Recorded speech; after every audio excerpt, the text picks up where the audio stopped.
The forest always smells different after sunset. Not worse, just older.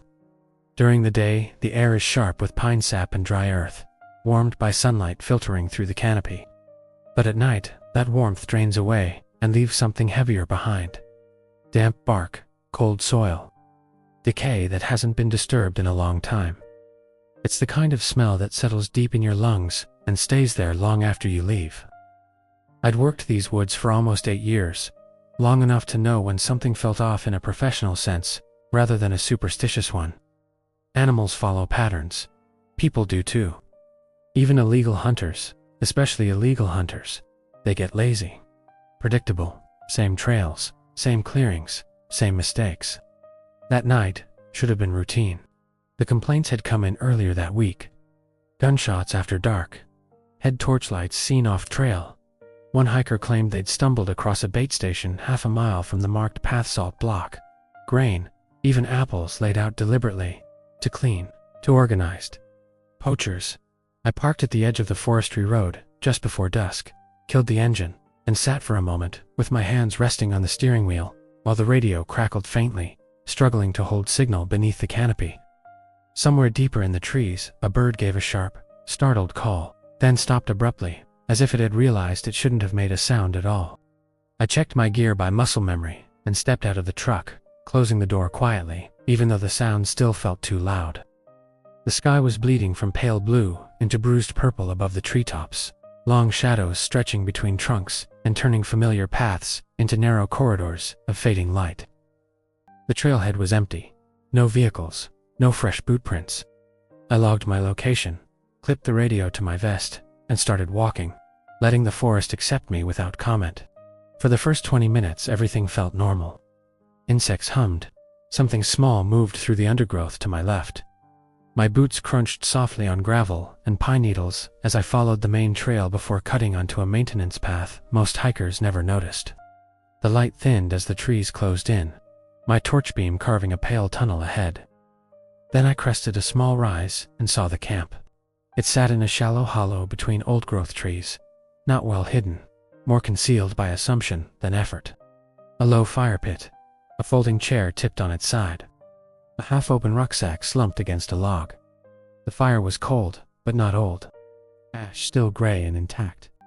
I crouched and held my hand over it, no warmth, but close enough that it couldn't have been more than an hour or two since it was last tended. A tin cup sat near the edge, coffee residue dried along the rim. Someone had been mid-evening routine and then stopped. I stood slowly and scanned the clearing, torch beams sliding across trunks, roots, and branches. "Enforcement," I called out, keeping my voice calm. "If you're still nearby, now's the time." The forest absorbed the words without echo or response. What bothered me wasn't the lack of people, but the lack of exit. Bootprints were everywhere, messy and overlapping from pacing and sitting, but they didn't lead anywhere. No clear retreat path, no signs of panic. Just disturbance that ended abruptly at the edge of the clearing. Food confirmed the suspicion. A portable stove with a pan still resting on it, half-cooked venison gone cold, fat congealed into a dull sheen. The smell was faint but unmistakable, fresh, too fresh. I photographed everything, logged coordinates, then noticed the head torch lying near a tree, still switched on and pointing uselessly into the woods. Batteries fresh, strap stretched as if it had been pulled off quickly. I switched it off and clipped it to my vest, and that was when the forest went quiet. Not suddenly, not dramatically, but deliberately. Insect noise faded first, then the distant rustles, until the only sounds left were my breathing and the slow creak of cooling trees. Silence like that doesn't feel empty. It feels like attention. I told myself not to be stupid and started circling wider, following faint boot prints leading downhill into older woodland where trunks stood straighter and the undergrowth thinned. The prints grew clearer again, to clear, to calm. Whoever walked this way hadn't been running. Then they stopped. Not tapered off, not crossed. Stopped at the edge of a stand of saplings. Beyond them, the forest floor was undisturbed. Leaves and needles untouched, as if whoever had been walking simply hadn't needed to touch the ground anymore. 3 saplings were broken inward, bark split, fibers twisted, not cut, not storm damage. Crushed at chest height or higher, sap still glistening faintly in the torchlight. Whatever had done it wasn't small. The smell of blood reached me then, faint but undeniable. Not enough for a kill site, just enough to warn. I stepped back, radio crackling sharply enough to make me flinch. "Base, this is Ranger 12, I said. "Abandoned camp, possible injury." Proceeding with caution, static answered, then a broken reply, advising daylight follow-up, before cutting out entirely. I stood alone in the thinning light, forest stretching out in long, dark lanes between trees. Somewhere ahead, a branch bent slowly under weight, creaking but not snapping. I turned toward the sound and raised my torch. Nothing stood there, but the smell of blood was stronger now, and for the first time since stepping into those woods. A thought settled in my gut that I couldn't shake. I wasn't tracking illegal hunters anymore.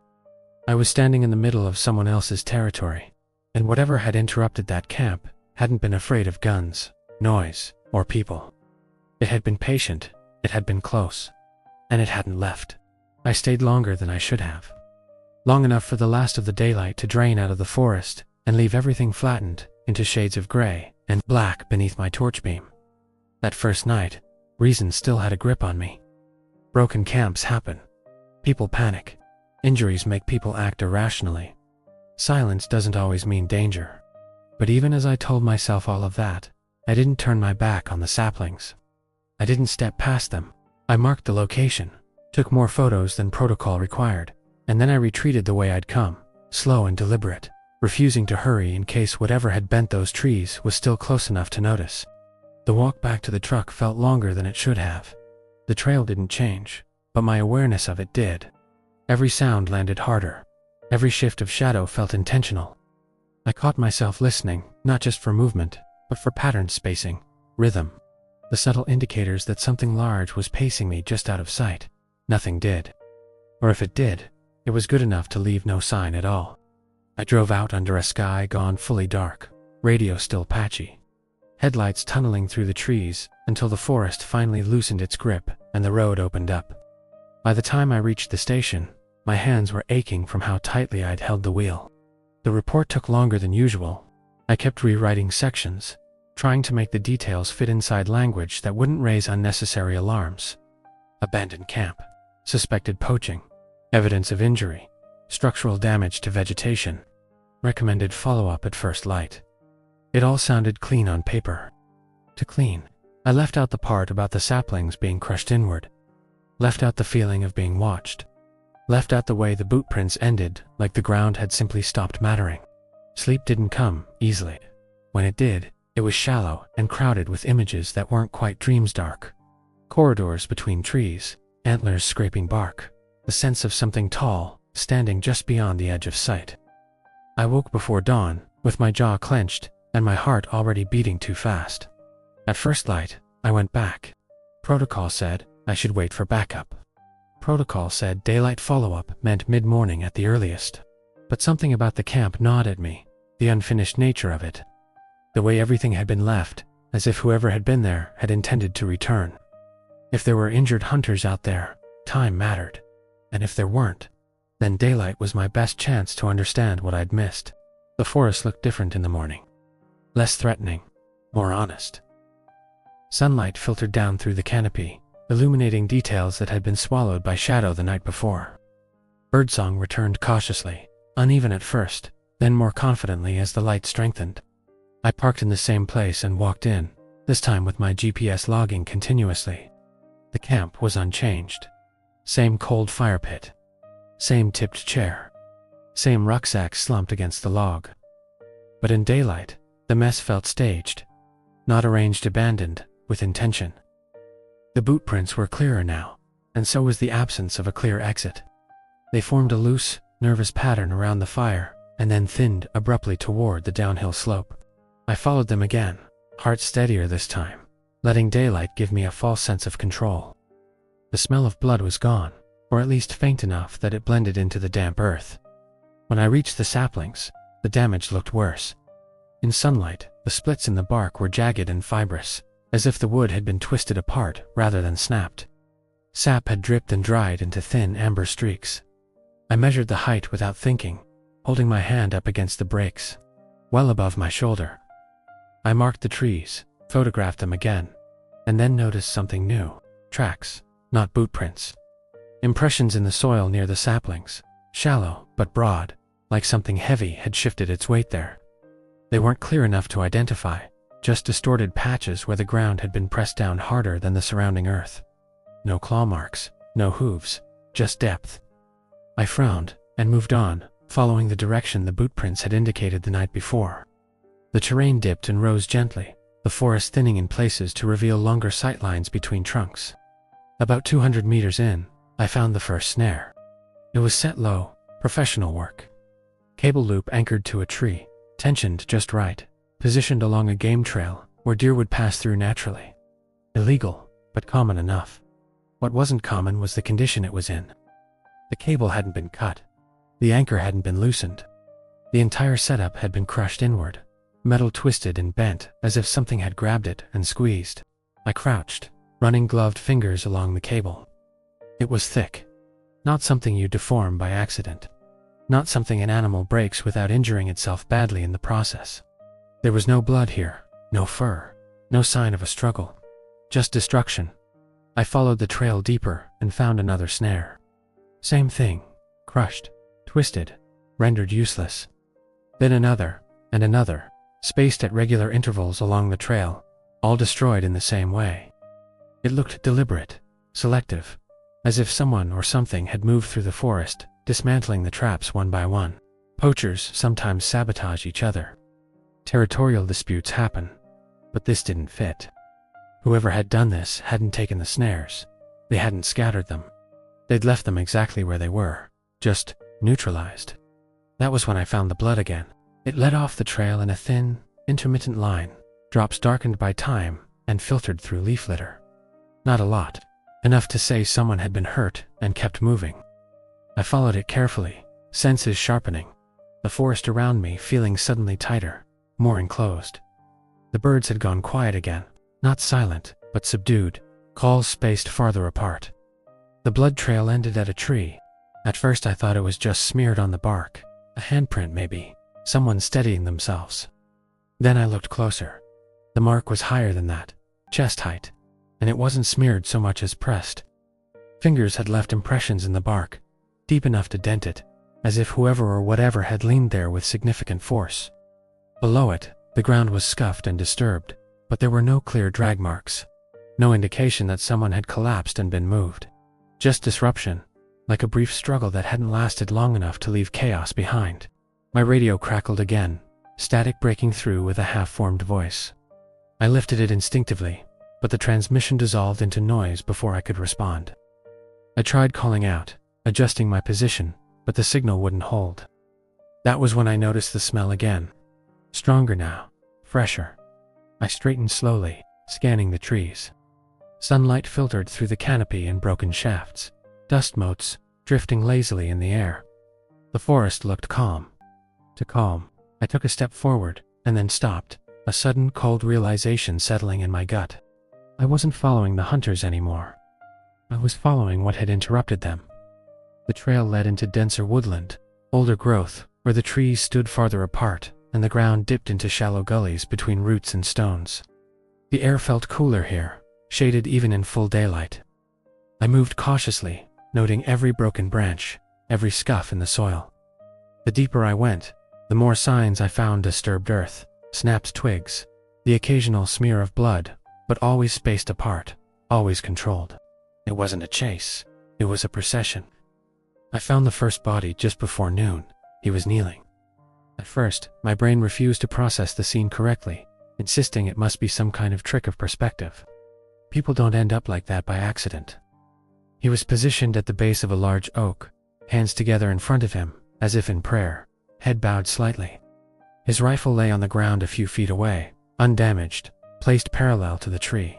There were no visible wounds from a distance, no blood pooling, no signs of struggle. He looked intact.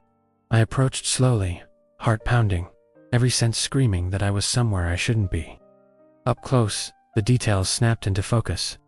His eyes were open, glassy, fixed on the ground in front of him.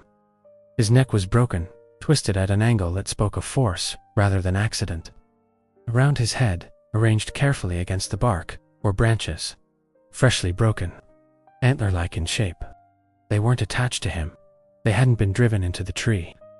They'd been placed, angled outward, forming a crude crown that framed his head without touching it. The effect was unmistakable, symbolic, a warning. I swallowed hard and forced myself to document the scene, hands shaking, despite my efforts to stay calm. Photos, coordinates, time, every click of the camera sounded too loud. When I stepped back, I noticed something else carved into the bark above him. 3 deep slashes, parallel clean, too high to have been made by a knife held by someone standing on the ground. I backed away slowly, eyes never leaving the body. The forest felt different now, charged, as if the air itself had thickened. Somewhere off to my right, a branch creaked under weight. I turned sharply, torch raised out of habit despite the daylight. Nothing stood there. But I had the unmistakable sense that whatever had done this was still nearby, watching, not hiding, judging. I raised the radio again, voice tight but controlled. As I called in an emergency response, my words clipped and professional, despite the adrenaline flooding my system. This time the transmission went through, clearly enough to be understood. Backup was dispatched, ETA unknown. I didn't wait by the body. Instinct told me that staying there was a mistake. I moved uphill, away from the scene, keeping the oak in sight until the trees finally closed around it. Every step felt measured now, deliberate, as if the forest itself were counting them. Behind me, something shifted. Not fast, not loud. Just enough to let me know that whatever had passed judgment on that man was aware of my presence. Now too. And it hadn't decided what to do with me yet. Backup didn't arrive before dusk. I knew it wouldn't the moment I finished the call and heard the uncertainty in the dispatcher's voice. The way they'd said my name, like it was already part of an incident report rather than an active situation. Remote location, limited access roads, crews stretched thin. They promised to send someone, but promises don't move through forest terrain any faster than people do.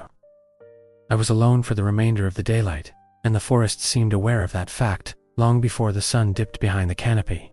I put distance between myself and the body, without losing orientation. Circling uphill until I reached a shallow ridge that gave me a wider view of the surrounding woodland. From there, the forest spread out in long, uneven lanes. Trees standing far enough apart to give the illusion of visibility, while still providing endless places for something large to stand unseen. The birds didn't return. The air felt heavy, like the moment before a storm that never quite breaks. I set up observation as methodically as I could. Tripod, camera, night vision, attachment ready, but not active yet. I didn't like relying on tech in situations like this, but I trusted it more than my eyes once the light was gone. Human vision lies constantly, filling in gaps with what it expects to see. Night vision doesn't imagine shapes, it reads heat. Or at least, that's what it's supposed to do. As the sun sank lower, I replayed the scene in my head, trying to make it fit inside a framework I understood. Poachers sometimes turn on each other. Territorial disputes escalate. Someone gets hurt, maybe killed, and panic makes people do strange things. Staging a body as a warning wasn't unheard of, though it was rare and risky. The branches arranged like antlers bothered me more than anything else. The deliberate symbolism of it, the care taken to place them without damaging the body further. That wasn't rage, that was intention. The light thinned rapidly, the forest transitioning from late afternoon clarity to early evening ambiguity, in a way that felt rushed, almost compressed. Shadows pooled at the base of trees and then stretched outward, merging until depth perception became unreliable. I switched on my torch briefly to check my surroundings, then turned it off again. Artificial light announces presence. I didn't want to announce anything yet. By the time night settled properly, the temperature had dropped enough that my breath fogged faintly in the air. I activated the night vision and scanned slowly, letting the green-tinted world resolve itself through the lens. Trees glowed faintly cooler than the air around them, their trunks forming vertical lines against a darker background. The ground showed subtle variations where rocks and roots held heat differently. Nothing moved. I focused on the area near the oak where I'd found the body, keeping my position far enough away that I could watch without being directly involved. The clearing around the tree looked empty, undisturbed since I'd left it. No new movement. No heat signatures that didn't belong. That's when the image stuttered. Not a glitch, not static. Just a brief, almost imperceptible shift in contrast. Like the camera had recalibrated itself without instruction. I adjusted my grip and scanned again, slower this time. The forest remained still, but something about the space between the trees felt wrong. Too uniform, too flat. I switched to thermal. The world snapped into sharper definition. Heat blooming white against cooler backgrounds. The ground showed residual warmth where I'd walked earlier, faint footprints fading gradually as the earth equalized. The oak stood colder, its mass absorbing less ambient heat than the air around it. I swept the view left to right, careful not to rush. And then I saw it. At first, it looked like an error. A tall, vertical smear of heat standing between two trees. Faint but distinct, like a silhouette caught mid-render. I froze, heart hammering, and stared at the shape, afraid that moving would somehow collapse it. The smear didn't move. It didn't pulse or flicker like an animal adjusting its stance. It simply existed, warmer than the trees, cooler than a human body should have been at rest. I adjusted the focus. The shape sharpened. It was upright. Too upright. Shoulders broad, head set high, proportions wrong in a way that made my stomach turn. No visible arms, no legs in the way I expected them. Just a continuous column of heat that suggested mass rather than anatomy. I waited for it to shift, to confirm itself as something mundane, but it didn't. Then it blinked out, not faded, not moved away, gone. The thermal image returned to empty woodland, the space between the trees indistinguishable from any other. I lowered the camera and scanned the area with my own eyes, torch still off, every muscle in my body locked tight. I told myself it had been a thermal artifact, a reflection, a momentary overlap of background heat sources. That explanation didn't survive contact with my instincts. Something large had been standing there, and it hadn't been there to hide. I changed position, moving along the ridge with careful, deliberate steps, keeping my movements slow and predictable. If I was being observed, I didn't want to trigger a response by acting like prey. I set up again behind a fallen log, using it as partial cover more for my own sense of security than any real tactical advantage. Night vision back on. Thermal ready. Minutes passed. Then I heard it. Not a footstep. Not a branch snapping. Just a soft, rhythmic creak, like wood under slow, controlled pressure. It came from deeper in the forest, off to my left, and it repeated at irregular intervals, each sound slightly closer than the last. Whatever was making it wasn't moving quickly. It wasn't chasing. It was repositioning itself. I scanned in the direction of the sound. Thermal sweeping through the trees. Nothing. The noise came again, closer now, and this time I realized what it reminded me of. Antlers brushing bark. Not violently, casually, like someone testing space as they passed through. The thought made my skin crawl. I shifted my weight, and the creaking stopped instantly. Silence settled in around me, heavy and expectant. I stayed still, barely breathing, every sense stretched thin. After a long moment, I shifted again, deliberately this time. And the sound resumed almost immediately, matching my movement with unsettling precision. It wasn't following me, it was mirroring me. I backed away from the log and moved downslope, changing direction abruptly. The forest responded with a delay of a few seconds. Then the creaking resumed from a new angle, repositioned ahead of where I was heading rather than behind me. A cold certainty settled in my chest. It wasn't tracking my path. It was anticipating my choices. The ridge ended in a shallow gully that cut through the forest like a natural corridor. The ground sloping gently downward before rising again on the far side. I hesitated at the edge, instincts screaming that descending was a mistake, but staying put felt worse. I moved down slowly, boots sinking slightly into damp soil, night vision painting the world in shifting shades of green. Halfway across the gully, the thermal image flared. The shape was there again, closer this time. It stood on the far side of the gully, partially obscured by trees. Its heat signature, more defined now, tall, broad. The head was wrongling-ated upward, branching outward at the top in a way that made my breath catch. The antlers weren't solid shapes on thermal, more like extensions of cooler space, interrupting the outline of the head, but their presence, was unmistakable. This time, it moved. Not toward me. It leaned.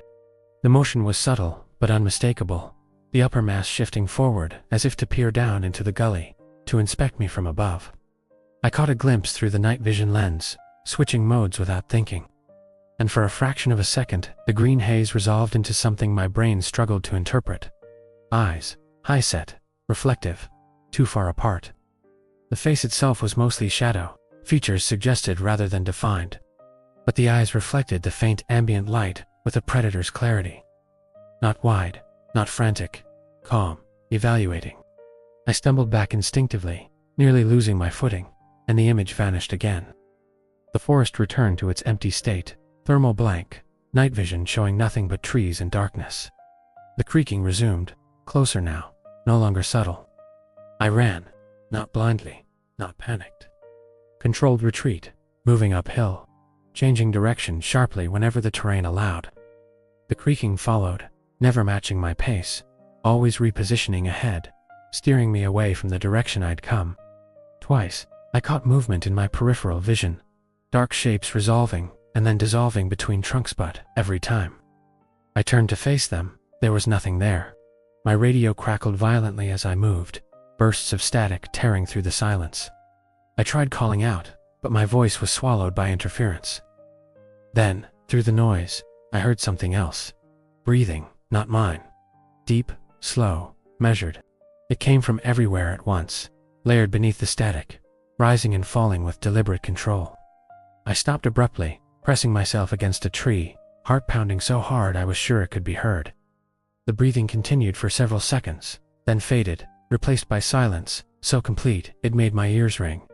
That was when I realized something crucial. It hadn't attacked me because it hadn't decided yet. This wasn't a predator reacting on instinct. It wasn't defending territory or responding to threat. It was assessing, measuring. The body I'd found wasn't the result of a random encounter. It was the outcome of a process. Judgment. I forced myself to slow down, to stop running and stand my ground, scanning carefully with both night vision and thermal. The forest remained still, but the sense of presence didn't fade. If anything, it intensified, pressing in from all sides without revealing itself. A branch creaked directly behind me. I turned, torch snapping on out of reflex, beam cutting through the darkness. For one heartbeat it stood there, tall enough that its antlers brushed lower branches without effort, body upright and impossibly still. The texture of its form caught the light in patches bark-like, uneven, blending into the forest in a way that made it hard to tell where it ended and the trees began. Its eyes reflected brightly, fixed on me with an intensity that felt personal. Then it stepped back. Not hurried, not alarmed. Just enough to let the trees swallow it again. The forest went silent. I stood there shaking, torch beam wavering, every instinct screaming to move, to get out, to put distance between myself and whatever I'd just seen. But another thought pushed through the panic, colder and heavier.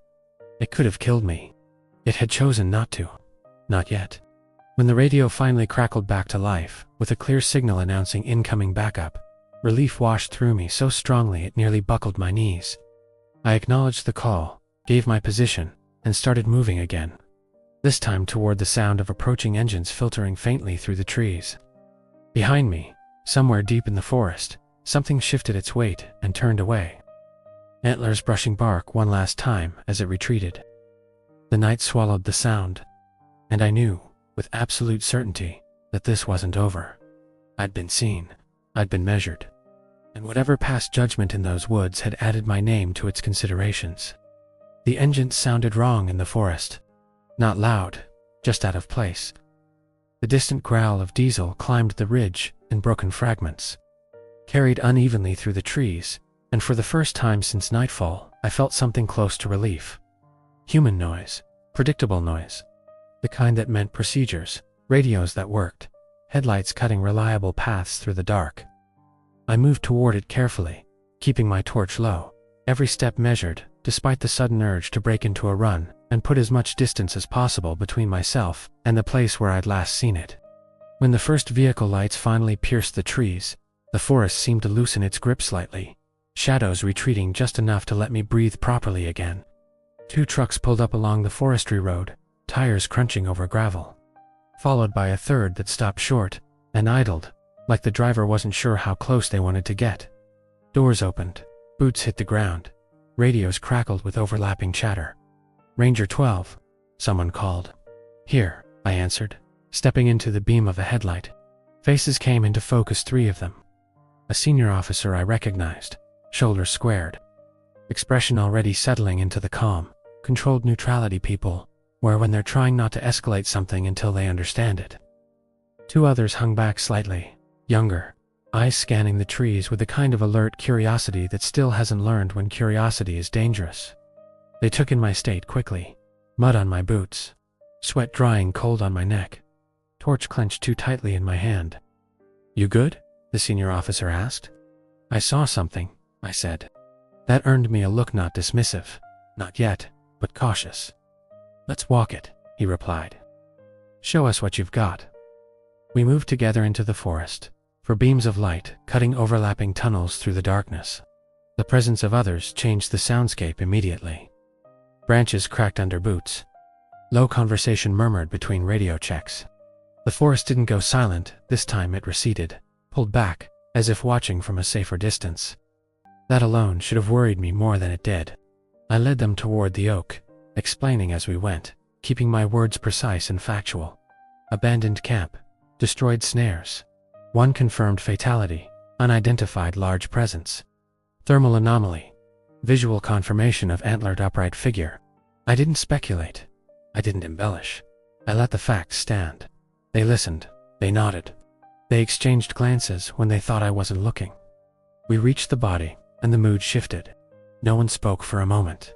4 torch beams converged on the kneeling figure at the base of the oak, the arrangement of branches unmistakable in the harsh white light. The senior officer crouched, examining the scene closely, careful not to disturb anything. One of the others swore softly under his breath. "Well, that's deliberate," he muttered. "Poachers do weird things," the other replied, though his voice lacked conviction. The senior officer stood and looked at me. "You said you saw it?" "Yes. Where?" I pointed toward the gully, describing the encounter in detail, the thermal shape, the movement, the eyes. I expected skepticism. What I didn't expect was the immediate shift from caution to control. "All right," he said. "We've got 4 people, radios, firearms. If there's someone else out here, injured or armed, we need to clear the area. We'll sweep toward the gully and then loop back." Something cold settled in my stomach. "That's a mistake," I said. He paused, studying my face. "Explain." "It didn't attack me when I was alone," I said. "It watched. It repositioned. It reacted to my movement, not my presence. I don't think it responds the way you expect." One of the younger officers scoffed quietly. "With respect, that sounds like adrenaline talking." I looked at him. With respect, adrenaline doesn't arrange bodies. Silence followed. The forest seemed to lean in slightly, listening. The senior officer exhaled slowly. "We're not leaving a potential suspect or injured party unaccounted for," he said. "We proceed carefully. Together. Together." That word felt heavier than it should have. We moved out in a loose line, spacing ourselves so our lights overlapped without blinding one another. Radios stayed open. Weapons remained holstered, but ready. The gully came into view ahead, a shallow depression cutting across our path like a scar. As we approached, something subtle changed. The air felt denser, not colder, not warmer, just pressured, like the space itself had thickened. I slowed unconsciously, and the others matched my pace, perhaps sensing the shift without understanding it. The forest grew quieter with every step, sound dampening until even our boots seemed muted. Then one of the younger officers laughed. A short, nervous sound. "You guys feel that? Like walking into a storm." The creaking began, soft at first, distant antlers brushing bark, deliberate and unhurried. It came from our right, then our left, repositioning in a way that made my skin crawl. I stopped. "Hold," I said quietly. They did, instinct overriding doubt for once. The creaking stopped immediately.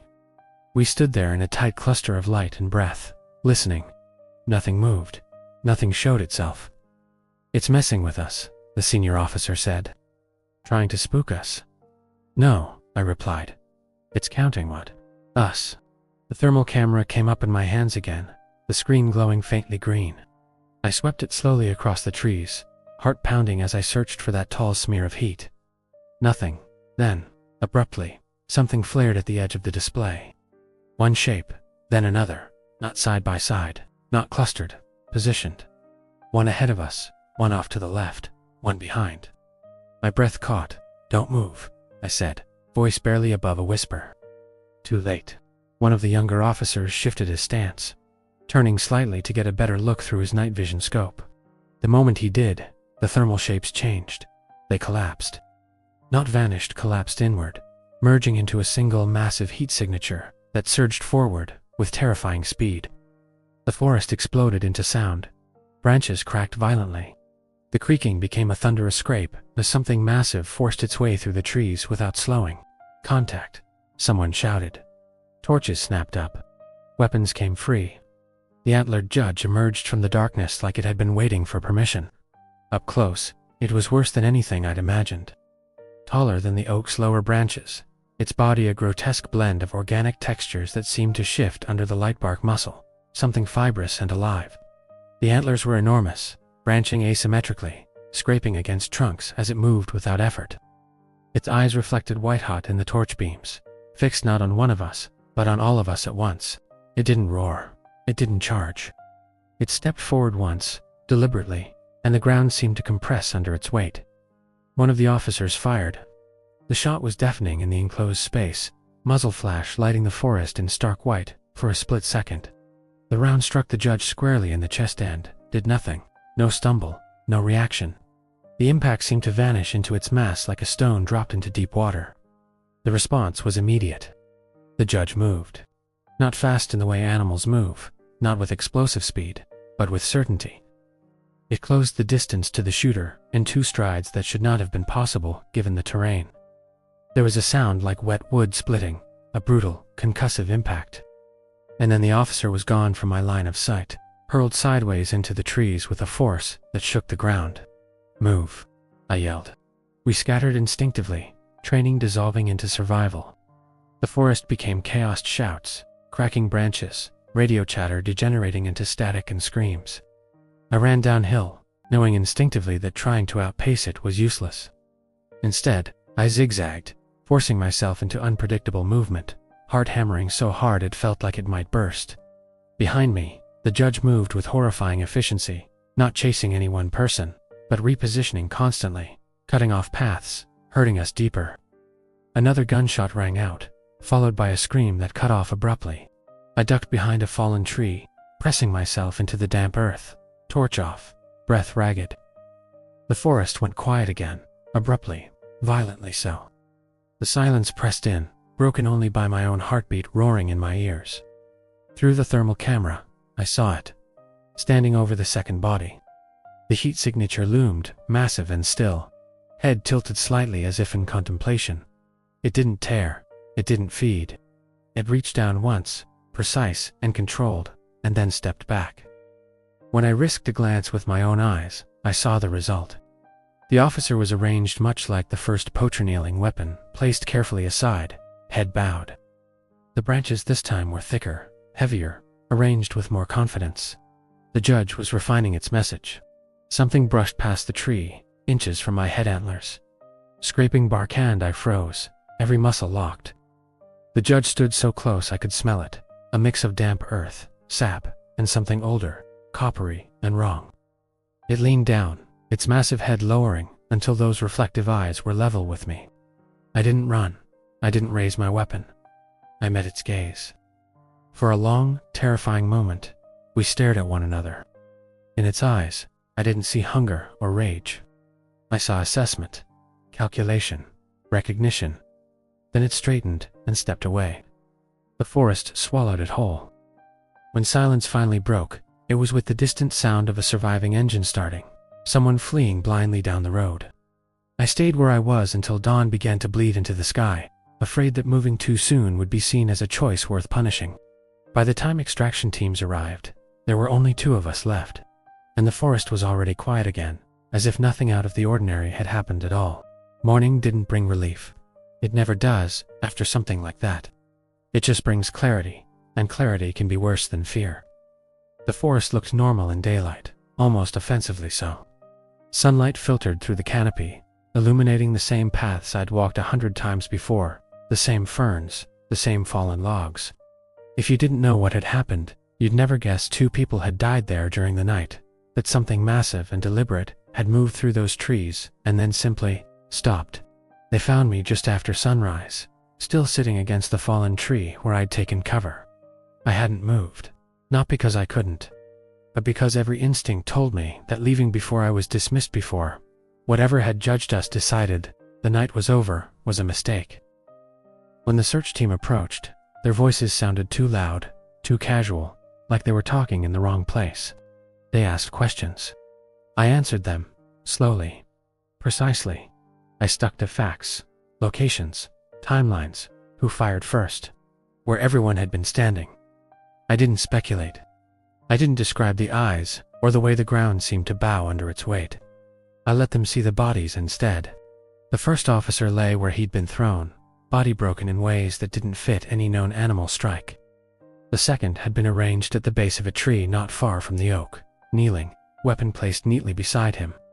The branches around his head were thicker than before, snapped from saplings with a violence that made my jaw tighten when I saw them in daylight. The pattern was unmistakable. The investigators didn't say that out loud.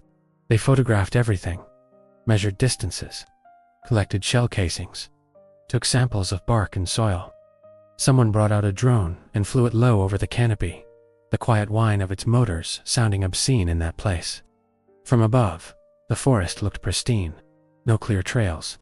No disturbed areas large enough to register as anything more than normal woodland wear.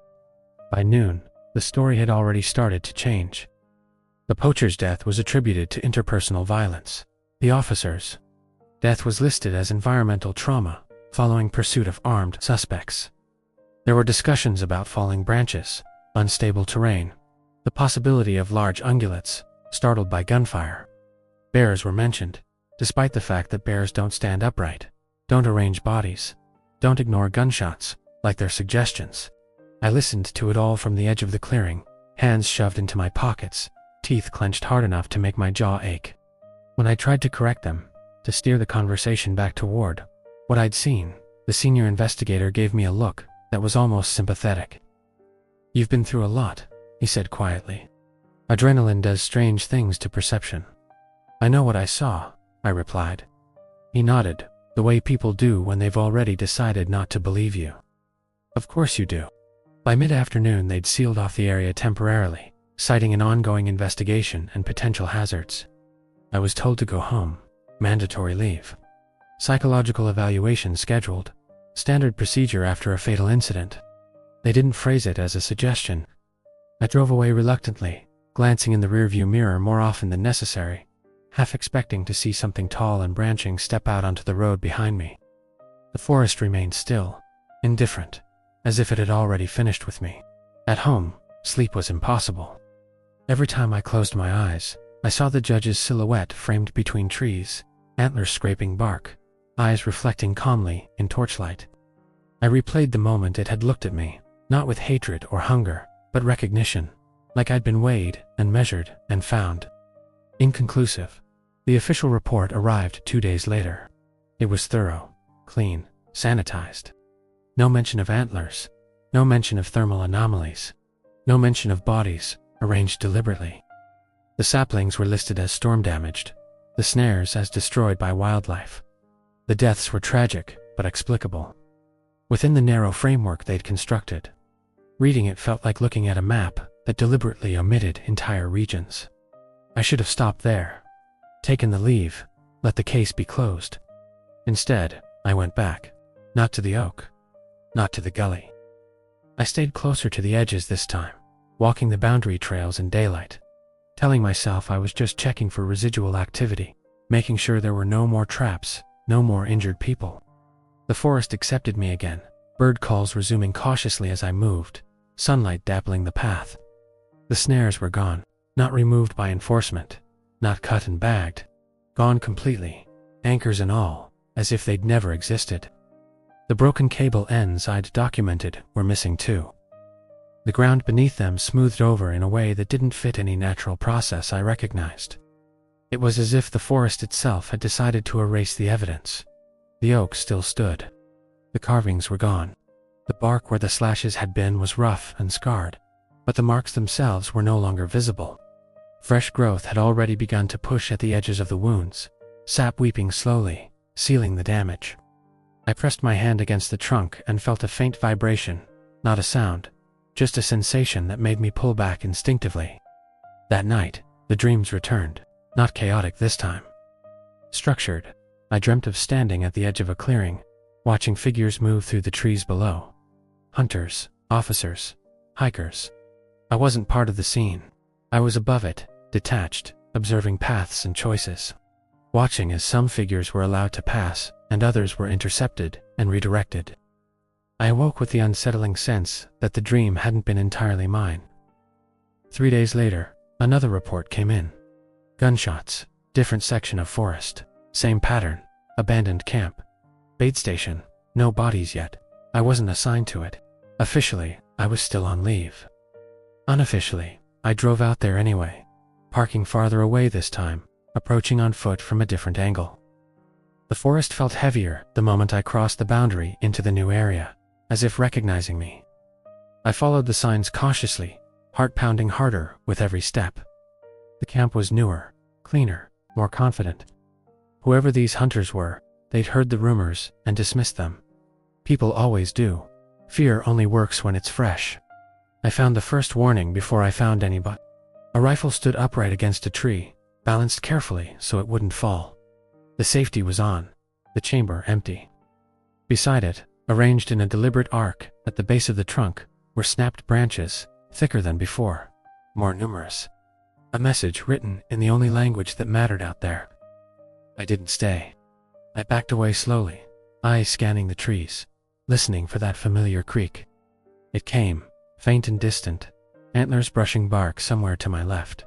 The sound wasn't threatening, it was patient. "You don't have to show me," I whispered, voice barely audible. "I know." The creaking stopped. Silence pressed in, heavy and complete. I stood there for several long seconds, heart racing, then turned and left the forest without looking back. The next morning, the news broke. 2 missing hunters. Suspected animal attack. Search ongoing. I watched the press conference from my living room, hands clenched in my lap as officials assured the public there was no ongoing threat, that the forest remained safe, that there was no evidence of aggressive wildlife behavior. Behind the speaker, a map displayed neat boundaries and reassuring colors. None of it included the truth. That night, as I lay awake staring at the ceiling, my phone buzzed with a message from an unknown number. No text, just a single image. A trail camera photo. The timestamp read 3:17 a.m. The image showed a section of forest. I recognized immediately the gully from the first night, moonlight filtering through the trees. In the center of the frame stood the antlered judge, tall and unmistakable, head turned slightly toward the camera. Toward me, beneath the image, a single line of text. It continues. I turned the phone face down and sat there in the dark, listening to my own breathing, understanding finally settling in my bones. The forest didn't care about reports or closures or official conclusions. It didn't stop because humans decided to look away, and it hadn't finished passing judgment. I stopped sleeping properly after that message. Not because of fear exactly, but because sleep required a kind of surrender I wasn't willing to give anymore. Closing my eyes meant letting go of awareness, and awareness felt like the only thing keeping me on the right side of whatever line the forest drew between those it allowed to leave and those it corrected. I lay awake most nights listening to the quiet hum of the house, cataloging every sound, every shift of air, waiting for something that never came. The forest didn't need to follow me home. It didn't need to hurry. It had patience. The next incident happened farther north than any of the previous ones, outside what most people considered the problem area. That was the first thing that stood out when I saw the internal alert come through. Same vague language, same careful phrasing, possible poaching activity, unconfirmed fatalities, search ongoing. The location was nearly 10 kilometers from the oak, separated by roads, streams, and a stretch of managed woodland that saw regular foot traffic. On paper, it shouldn't have been connected. In my gut, I knew it was.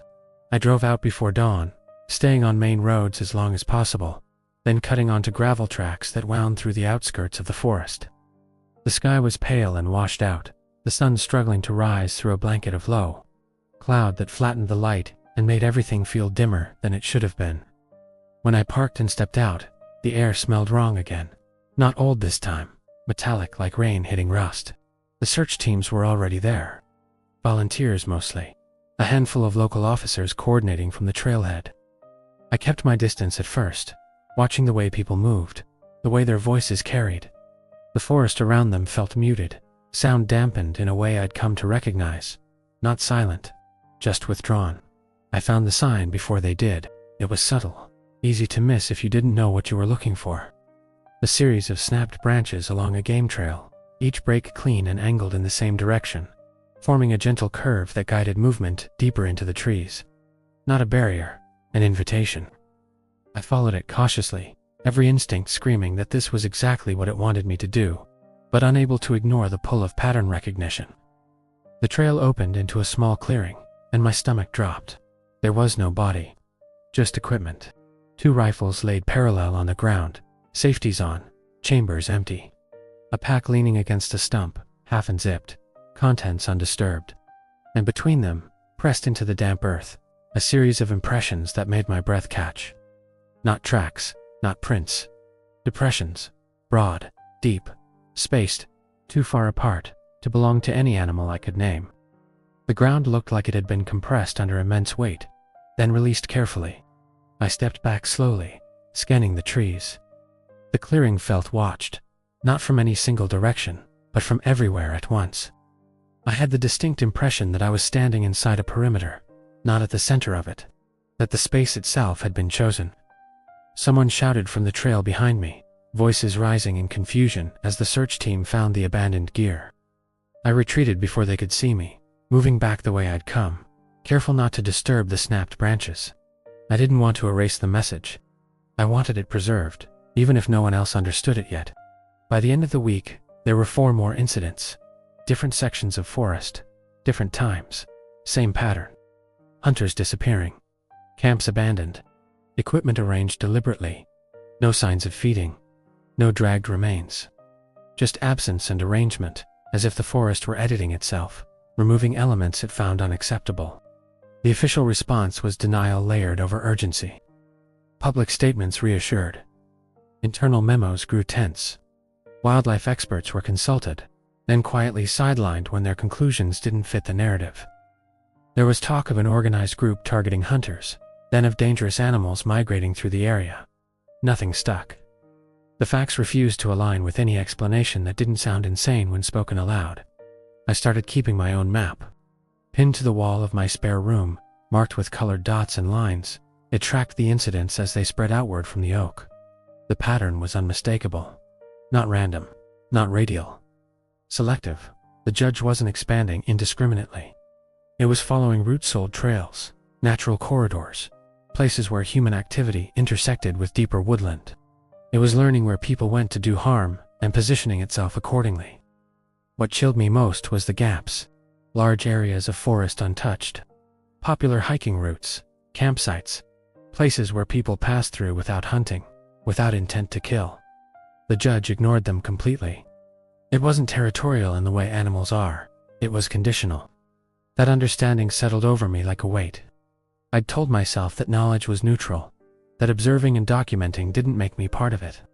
But the more I mapped, the more I studied, the more I anticipated its movements, the harder it became to ignore a simple, terrifying question. What did the judge consider participation? The answer came sooner than I wanted. I was driving home late one evening, headlights carving through drizzle, when I saw movement at the edge of the road. Not sudden enough to make me brake hard. Just a shape resolving between the trees as my light swept past, tall, branching, gone as soon as it registered. My heart slammed into my ribs. I slowed instinctively, scanning the verge, half expecting to see it step out into the road.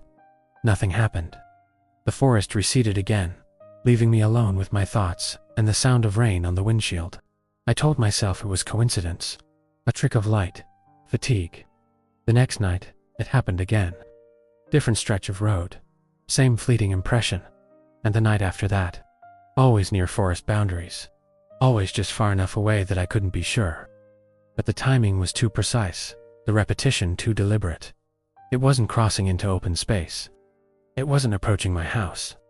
It was letting me know that distance no longer mattered, that it could find me. I stopped driving at night after that, rearranged my life to avoid dusk and dawn, the liminal hours when the forest seemed closest. It didn't help. The dreams grew more vivid, more structured. I saw the map on my wall from above, watched lines extend and retract, observed figures moving along paths like pieces on a board. Sometimes, in the dreams, I was one of those figures. Sometimes, I was not. I woke one morning to find my front door unlocked. I was meticulous about locks. Always had been. The door showed no signs of forced entry. Nothing inside the house was disturbed, but the sense of intrusion lingered, thick and oppressive. I checked the security cameras. No movement, no anomalies. Just empty frames and timestamps that marched forward without incident. The message was clear. It didn't need to enter. A week later, a call came in from a neighboring district.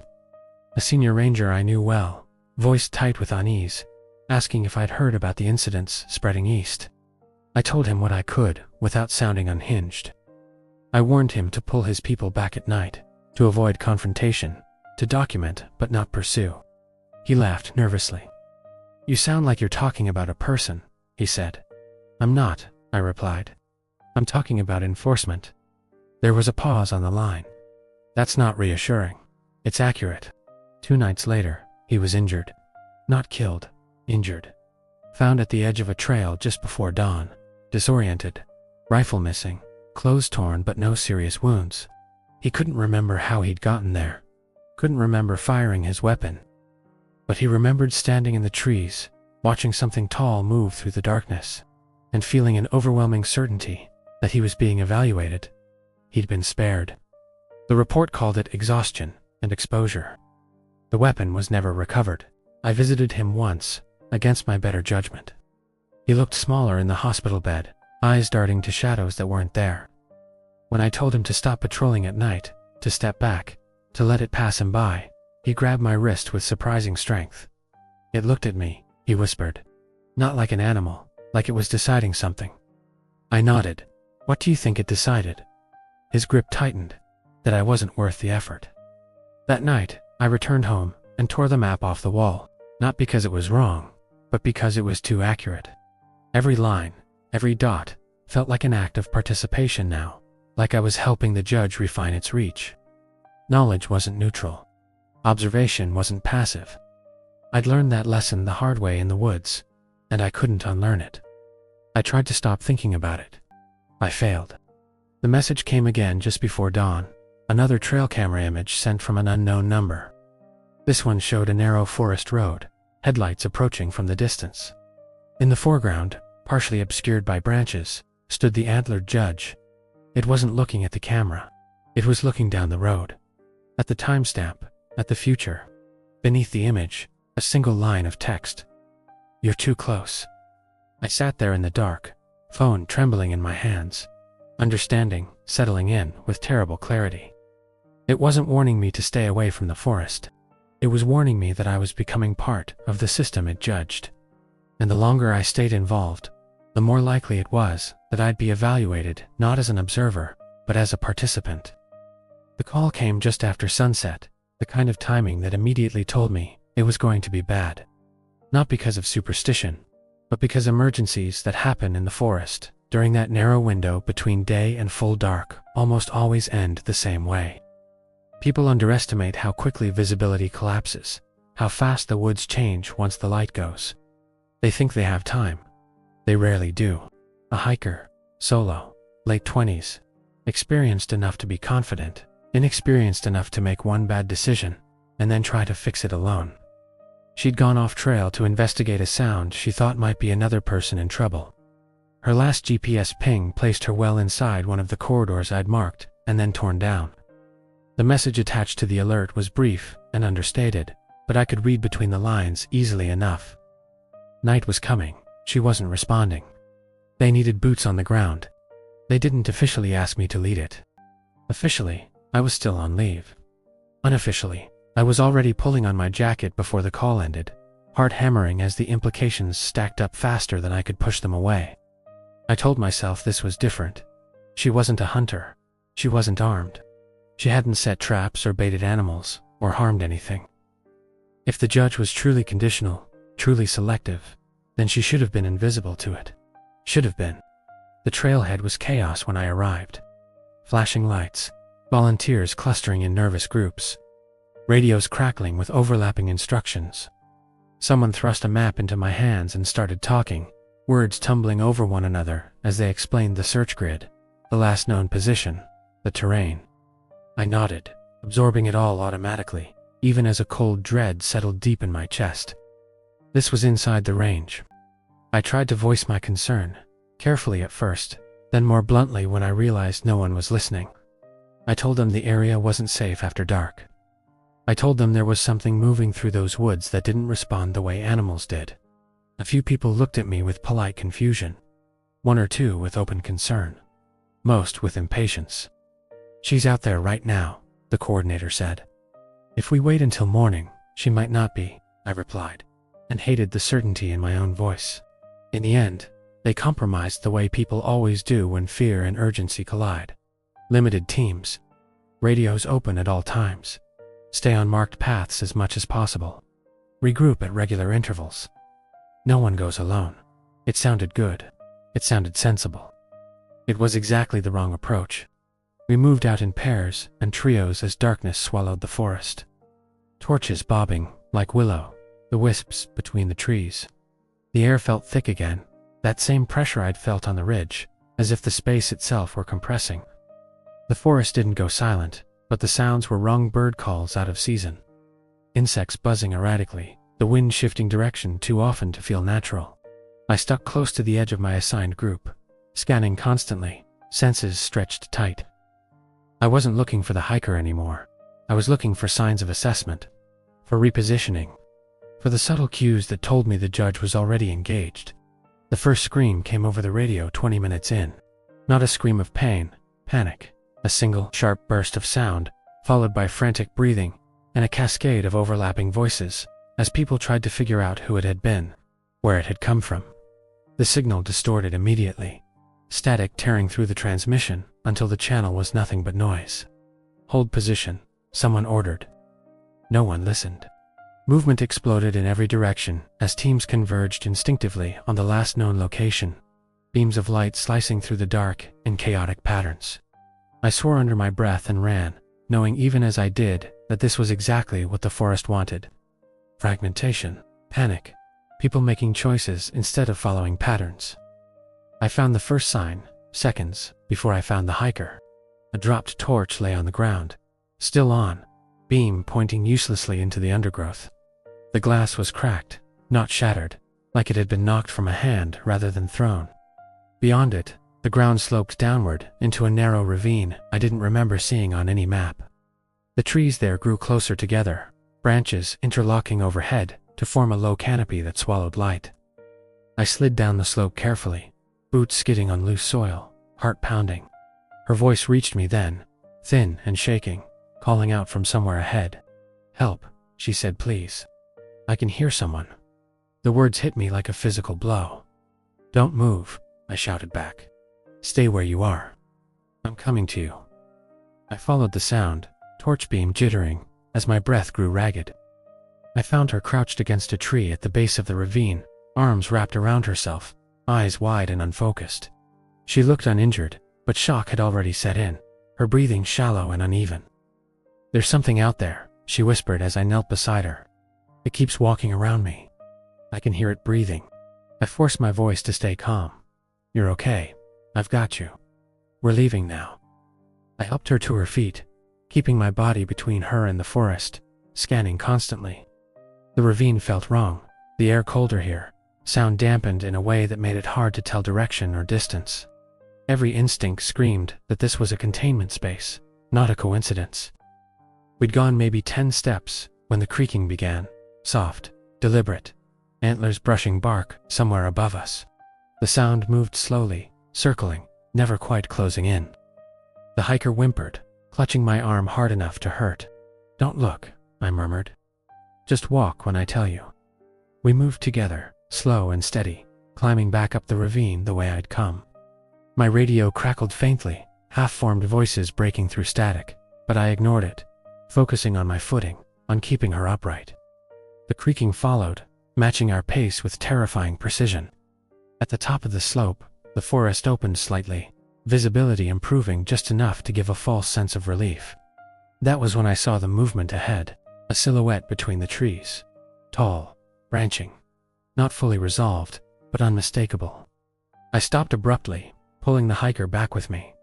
The creaking ceased instantly. The silence that followed was worse. For several long seconds, nothing happened. Then the judge stepped forward into the edge of my torchlight. Up close, it was even more overwhelming than before. Its mass seemed to displace the air around it, the space bending subtly to accommodate its presence. The antlers were enormous, branching in complex, asymmetrical patterns that scraped against the surrounding trees without effort. Its body blended into the forest, textures shifting between bark, muscle, and shadow. The eyes reflected the light calmly, intelligently. It looked past me. At her, I felt a cold certainty settle in my gut.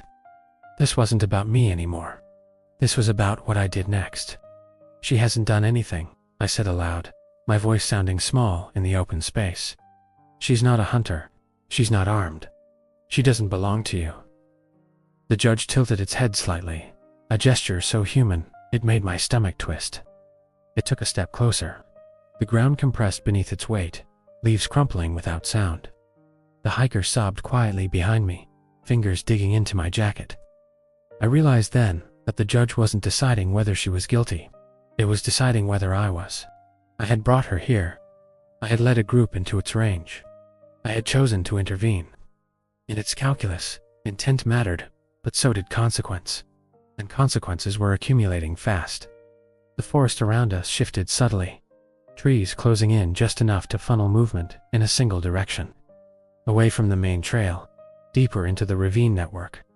A path was being offered. I understood the choice with horrifying clarity. If I ran with her, if I tried to force our way past it, the judge would intervene. It wouldn't chase, it would reposition, cut us off, correct the imbalance violently. She would die. Maybe so would I, if I stayed, if I did nothing, if I allowed it to pass judgment uninterrupted, it would take her. Unless I changed the equation. My hand went to the knife at my belt without conscious thought. I didn't draw it, I didn't need to. The movement was enough. The judge's eyes shifted back to me, reflecting something like interest. "You don't want hunters," I said, forcing the words out past the tightness in my throat. "You don't want people who kill for sport. She's not that." I swallowed hard, then said the thing I'd been avoiding since the oak. "But I know you. I track you. I map you. I interfere."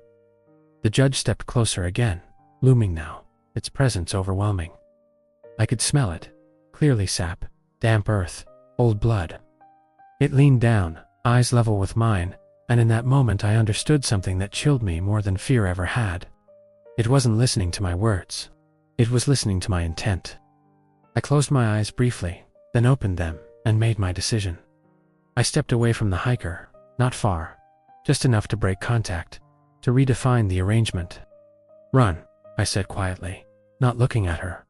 "When I say go, don't stop, don't look back, follow the light." She hesitated, sobbing, confused. "I won't leave you, you will," I said. "Because if you don't, you won't leave at all." The judge straightened slowly, attention fixed on me now, the forest seeming to hold its breath. "Go," I whispered. She ran. The moment she did, the forest exploded into motion. The judge moved not toward her, but toward me, cutting off the path I might have taken to follow. Branches cracked violently as it repositioned, herding me away from the escape route, deeper into the trees. I ran too, but not blindly. I moved fast and erratically, forcing myself into unpredictable paths, heart hammering, lungs burning. The creaking followed, close now, relentless. The judge wasn't chasing to catch. It was chasing to evaluate. I stumbled and fell hard, pain flaring up my leg. Before I could scramble back to my feet, the judge loomed over me, its shadow blotting out the stars. It leaned down, close enough that I could see the intricate patterns etched into its antlers. Scars and breaks and regrowth that spoke of age beyond human reckoning. For a long moment, we stayed like that, locked in place. Then, slowly, it stepped back. The pressure lifted. The forest loosened its grip. The creaking faded into the distance. I lay there shaking, gasping for breath, understanding settling in with terrible clarity. I had passed that test. But tests don't end because you succeed once. They end when the system no longer needs you. They found me at first light, sprawled at the base of a slope, with my radio crushed beneath my ribs and my legs screaming every time I tried to move it. The forest around me looked ordinary again, almost apologetic in the pale wash of dawn. Birds called cautiously from the canopy. Sunlight filtered through leaves, slick with dew. If you ignored the pain and the exhaustion, you could almost believe nothing had happened there at all. Almost. The extraction team moved quickly once they realized I was alive. Questions came in fragments, voices overlapping, hands checking for injuries, radios crackling as coordinates were relayed. I answered what I could without shaping the story, letting facts land where they would. I told them where the hiker had been last seen. I told them she'd run uphill toward the main trail. I didn't tell them why she'd been allowed to go. They found her 2 kilometers away, sitting beside the path with her back against a trail marker, wrapped in a borrowed jacket and shaking so hard she could barely speak. Physically unharmed, dehydrated, exhausted, alive. The relief that rippled through the search teams was palpable. A collective exhale that felt almost obscene, given the cost already paid. She asked for me. I heard it through the haze as they loaded me into the back of the vehicle, my vision blurring at the edges. Someone leaned in and told me she wanted to see me, wanted to thank me, wanted to make sure I was okay. I closed my eyes and told them not to bring her near the forest again, not yet. They interpreted it as shock. They always do. At the hospital, they cleaned me up, immobilized my leg, ran scans and tests, and asked the same questions over and over in slightly different ways. I gave them the same answers each time. Slipped, fell, lost orientation. Adrenaline masked the pain until it didn't. No, I didn't see any animals. No, I couldn't explain the injuries to the officers beyond what was already in the reports. Yes, I'd like to speak to someone from occupational health when I was discharged. They released me 2 days later, with crutches, pain medication, and a stack of paperwork that reduced everything that had happened to codes and checkboxes. The official story hardened quickly. The hiker had become disoriented and panicked, wandered off trail, and been found thanks to coordinated search efforts. The deaths were tragic but isolated incidents, the result of poor judgment and hazardous terrain. The forest was deemed safe again, with additional patrols scheduled as a precaution. I read it all with a numb detachment that worried me more than fear would have. Fear implies uncertainty. I didn't feel uncertain anymore. The hiker came to see me the day after I got home. She stood on my porch looking smaller than I remembered, wrapped in a jumper that hung loosely on her frame, eyes darting to the tree line behind my house, as if expecting it to move. I invited her in and watched her scan the room as though the walls might rearrange themselves if she wasn't paying attention. "Thank you," she said after a moment, voice barely above a whisper. "I don't know how." "You don't need to," I interrupted gently. "What you remember matters. What you don't also matters." She swallowed hard and nodded, understanding more than she let on. We sat in silence for a while, the weight of unsaid things pressing in around us. Finally, she spoke again. "It walked around me," she said, staring at her hands. Not close. Just enough that I could hear it. Like it was counting steps. I didn't respond. "It stopped when you came," she continued. "And when you told me to run. It didn't follow. Not me." "No," I said quietly. She looked up then, eyes sharp despite the exhaustion. "It followed you." "Yes." She flinched. "Why?" I thought about lying. Thought about giving her something softer to carry. In the end, I told her the truth, or at least the part of it she could use, because it wasn't finished deciding. She didn't ask what that meant. She stood shortly after that, thanked me again, and left without looking back. I watched her walk down the path until she disappeared from view, wondering if the forest would ever forget her face. That night, the dreams changed again, no longer distant, observational. Now I was inside them, moving through the woods with a familiarity that felt wrong, paths unfolding ahead of me without effort. I knew where the ground would dip, where the trees would thin, where the antlers would scrape bark just out of sight. I wasn't running. I wasn't hiding. I was guiding. I woke before dawn with the taste of sap in my mouth, and the distinct impression that something had stood beside my bed for several long minutes before deciding it didn't need to be there anymore. The map went back up on the wall. I told myself it was for prevention, for awareness. That understanding patterns could help me steer people away from danger, could save lives. It wasn't entirely a lie, but it wasn't the whole truth either. As I marked new incidents, new warnings, new disappearances, I noticed how easily my hand moved now, how instinctively I understood where the next line would go. The judge's range had stabilized, not expanding anymore, not retreating, settling. Weeks passed. The media cycle moved on. Public attention drifted elsewhere. Patrols continued, then quietly scaled back as budgets tightened, and nothing significant happened. The forest grew comfortable again, hikers returning to familiar trails, hunters testing boundaries with cautious optimism. The judge did not intervene immediately. It waited. The first sign that it was still active came in the form of a ranger report from a district west of mine. An abandoned blind. Equipment arranged neatly. No bodies, no blood. Just snapped branches placed in a deliberate arc at the edge of a clearing.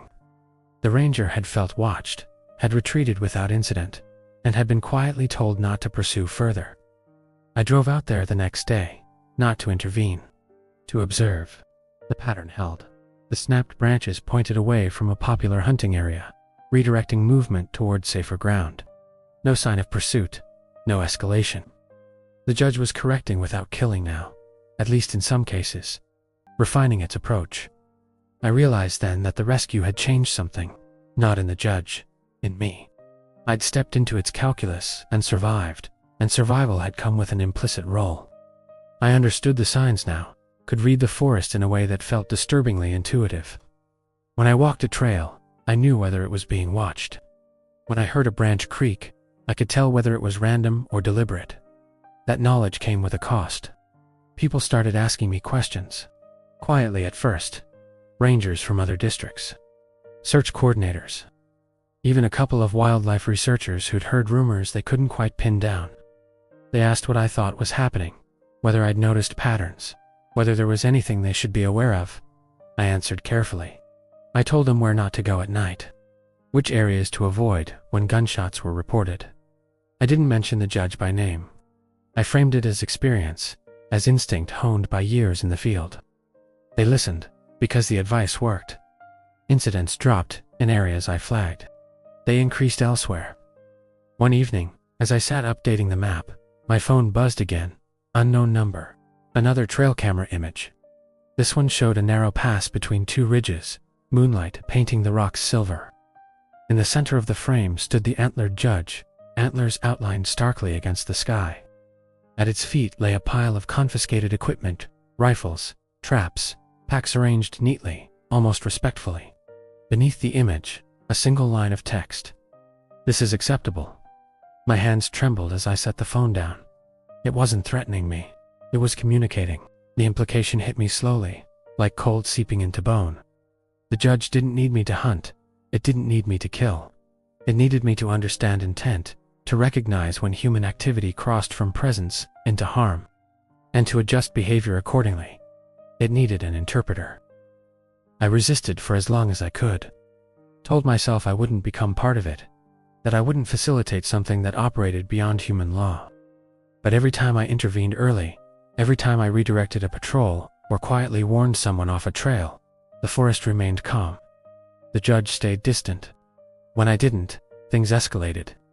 The choice became less about morality and more about triage. The breaking point came when I received a call about a group of armed men heading into a restricted area after dark, laughing about rumors and daring each other to see the antler thing. They'd posted photos online, GPS tags and all. They wanted attention. They wanted proof. I stared at the coordinates, feeling the weight of inevitability settle over me. If they went in, the judge would respond. Not gently, not with warnings. The pattern was clear. I made a call I never should have had to make. I contacted a local patrol supervisor and rerouted them, citing credible threats and safety concerns I couldn't fully explain. The patrol arrived early, intercepted the group, confiscated weapons, and escorted them out with a warning that stuck, judging by the way their bravado collapsed into shaken silence. That night, the forest stayed quiet. I didn't sleep. I sat at my table until dawn, staring at the map, understanding fully now what the judge had seen in me that first night in the ravine. Not mercy, not bravery, utility. The forest didn't need an enforcer who acted blindly. It needed someone who could see the line before it was crossed, and I was no longer sure whether that made me a protector or something far worse. I knew about them before the call came in, which was how I understood that the choice had already been made for me. Knowledge moves faster than reports now, faster than radio traffic, faster than official channels that still pretend this is a series of unrelated incidents. The group posted everything themselves, videos shot from truck cabs, rifles racked behind seats, laughing commentary about antlers and shadows and how the forest needs thinning anyway. They tagged the location. They tagged the time. They wanted witnesses. They wanted a response. I stared at the footage on my phone in the early hours of the morning, the blue light painting the walls of my kitchen while the house slept around me. 5 of them, young enough to think bravado was armor, old enough to know exactly what they were doing. They weren't hunting for food. They weren't even hunting for sport in the traditional sense. They were hunting the story, the myth, the thing they'd decided wasn't real, because fear only feels powerful when it belongs to someone else. The coordinates put them well inside a corridor I'd learned to avoid, a natural funnel of ridges and low ground that amplified sound and compressed movement. The judge liked that place, not because it was hidden, but because it was decisive. You went in that way only if you intended to stay until something settled the matter. I could have called it in immediately, could have flagged the patrols, pushed for an interception before they crossed the boundary. I didn't, not right away. I sat there and listened to the refrigerator hum and the distant sound of a train passing miles away, trying to convince myself that intervention was still neutral, still preventative. The message came at 3:02, another trail camera image. This one wasn't subtle. It showed the entrance to the corridor at night, headlights flaring against the trees as a vehicle approached.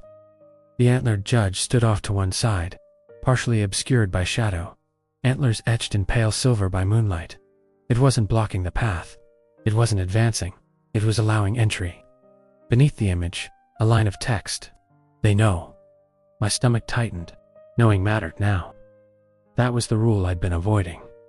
Ignorance had always been a shield, a mitigating factor. The judge corrected harm, not curiosity. But these men weren't curious. They were informed.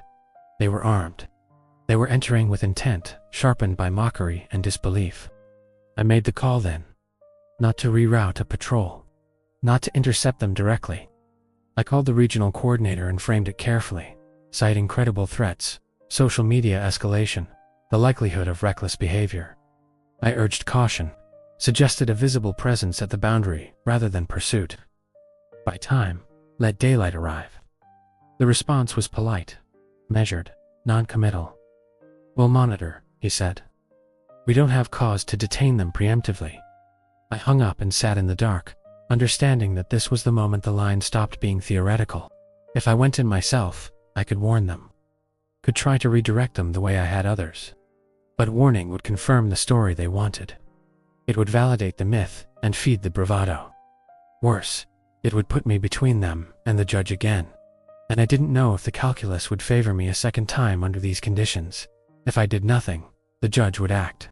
Not impulsively, not immediately. Decisively, I drove anyway, not into the corridor. To the high ground above it, a ridge that overlooked the funnel without committing me to its geometry.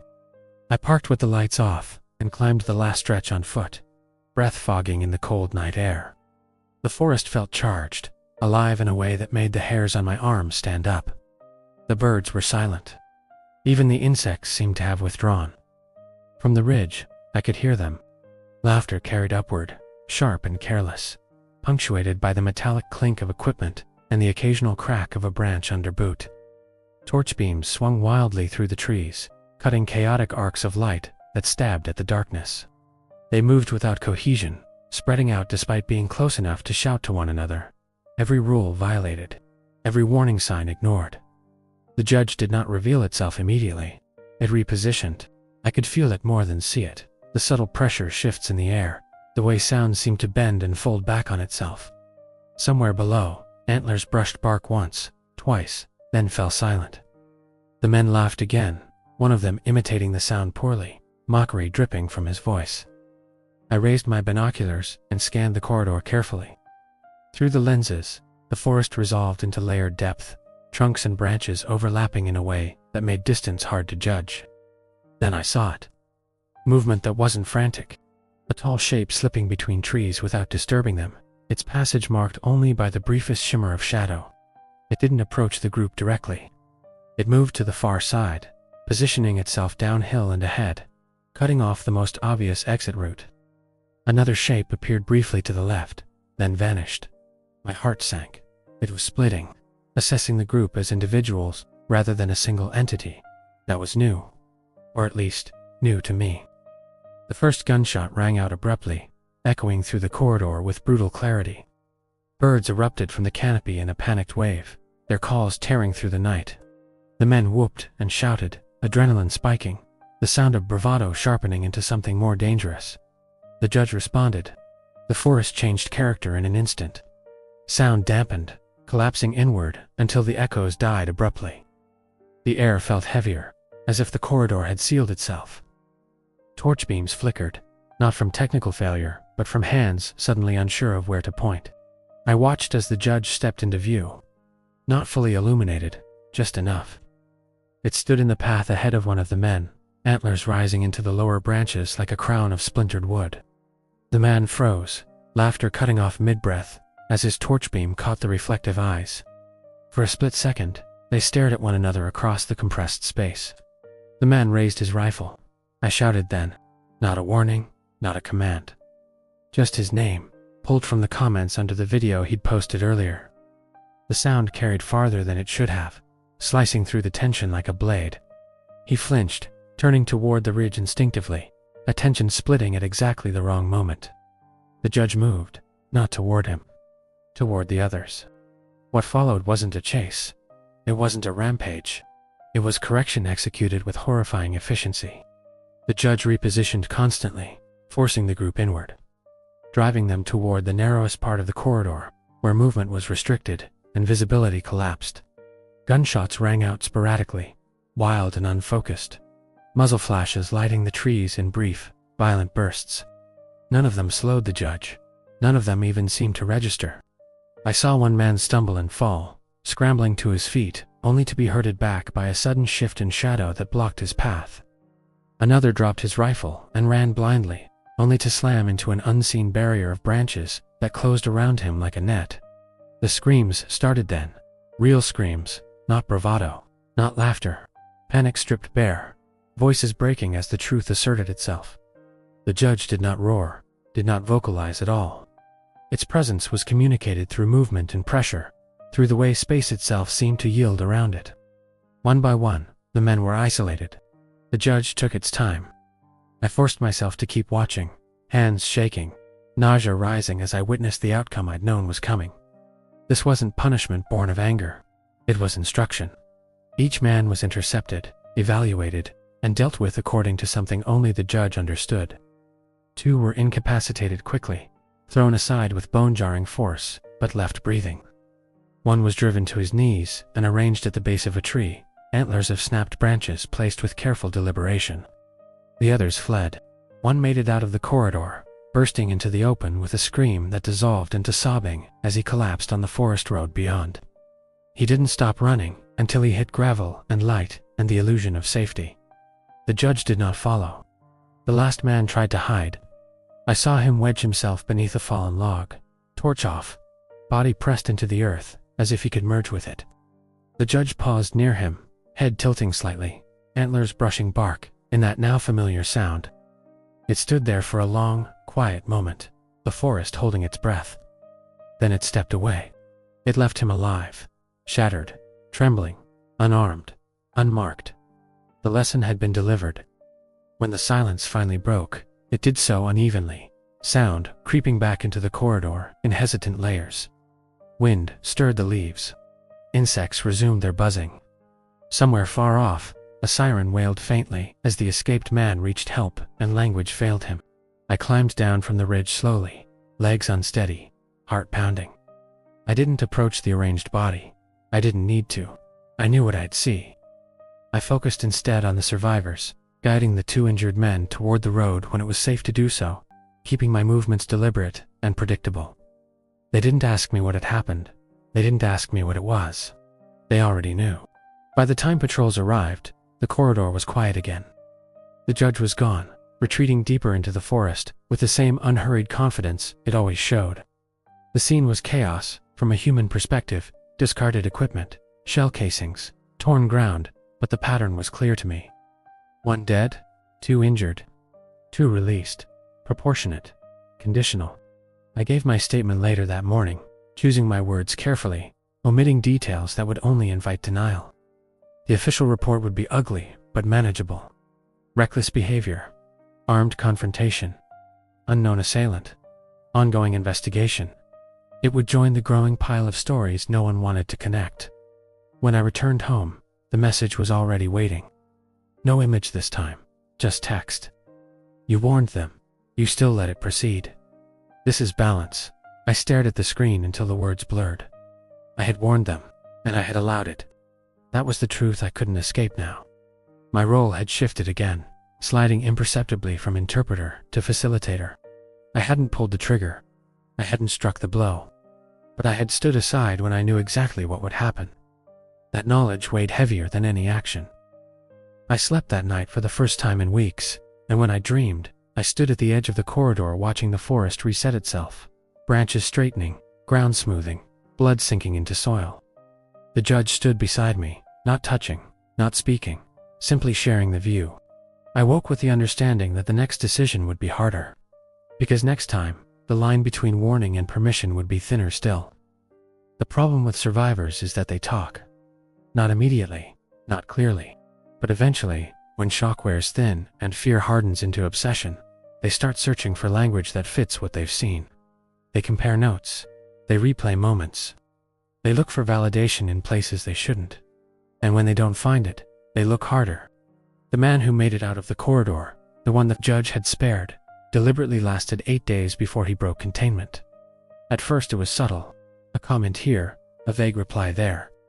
He posted under a burner account, describing shadows that moved wrong, a presence that felt intelligent. People mocked him, others encouraged him. A few asked questions that cut too close to the truth. By the 4th day, he'd started drawing maps. By the 6th, he was posting timestamps. By the 8th, he was driving back toward the forest. I knew because he messaged me, not directly at first. He replied to an old post I'd made months ago about trail safety, asking a question no casual hiker would think to ask. When I checked his profile, my stomach dropped. Same cadence, same phrasing, same subtle tells of someone who'd been changed by proximity. I responded carefully, deflecting, encouraging distance, suggesting counseling, time, grounding. He ignored all of it. It watched us, he wrote. It let me go on purpose. Why? I stared at the message for a long time, the weight of inevitability settling over me. I'd hoped, foolishly, that fear would be enough to keep him away. I'd underestimated curiosity. People can live with fear. Curiosity demands answers. I drove out that night without telling anyone. Not to intercept him directly, to position myself between him and the truth. The forest felt different now when I approached it, less like a threat and more like a system already aware of my arrival.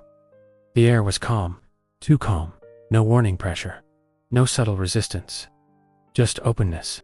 That scared me more than any creaking antlers ever had. I parked near the same ridge as before and climbed on foot, heart pounding as I scanned the road below. His car arrived shortly after midnight, headlights cutting through the trees with reckless confidence. He parked at the boundary and got out immediately, torch already in hand. Moving fast, like someone afraid that hesitation might weaken their resolve, I called out to him once. Just his name. He froze, torch beam wobbling as it swung toward me. Recognition flickered across his face, relief quickly followed by frustration. "You," he said. "You know, you were there." "Yes," I replied, stepping into the edge of his light. "And you shouldn't be." He laughed, sharp and brittle. "That thing ruined my life. I need to understand it." "No," I said quietly. "You need to survive it."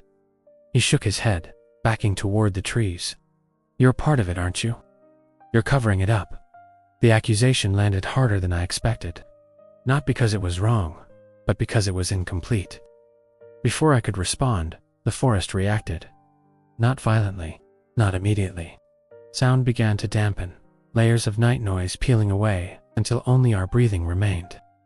The man noticed it too, eyes widening as his bravado faltered. "Do you hear that?" he whispered.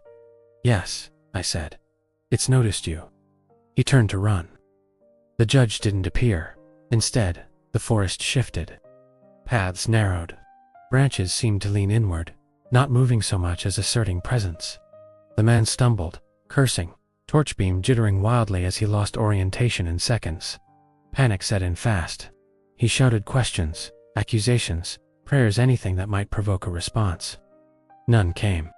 I followed at a distance, careful not to rush, careful not to position myself as prey.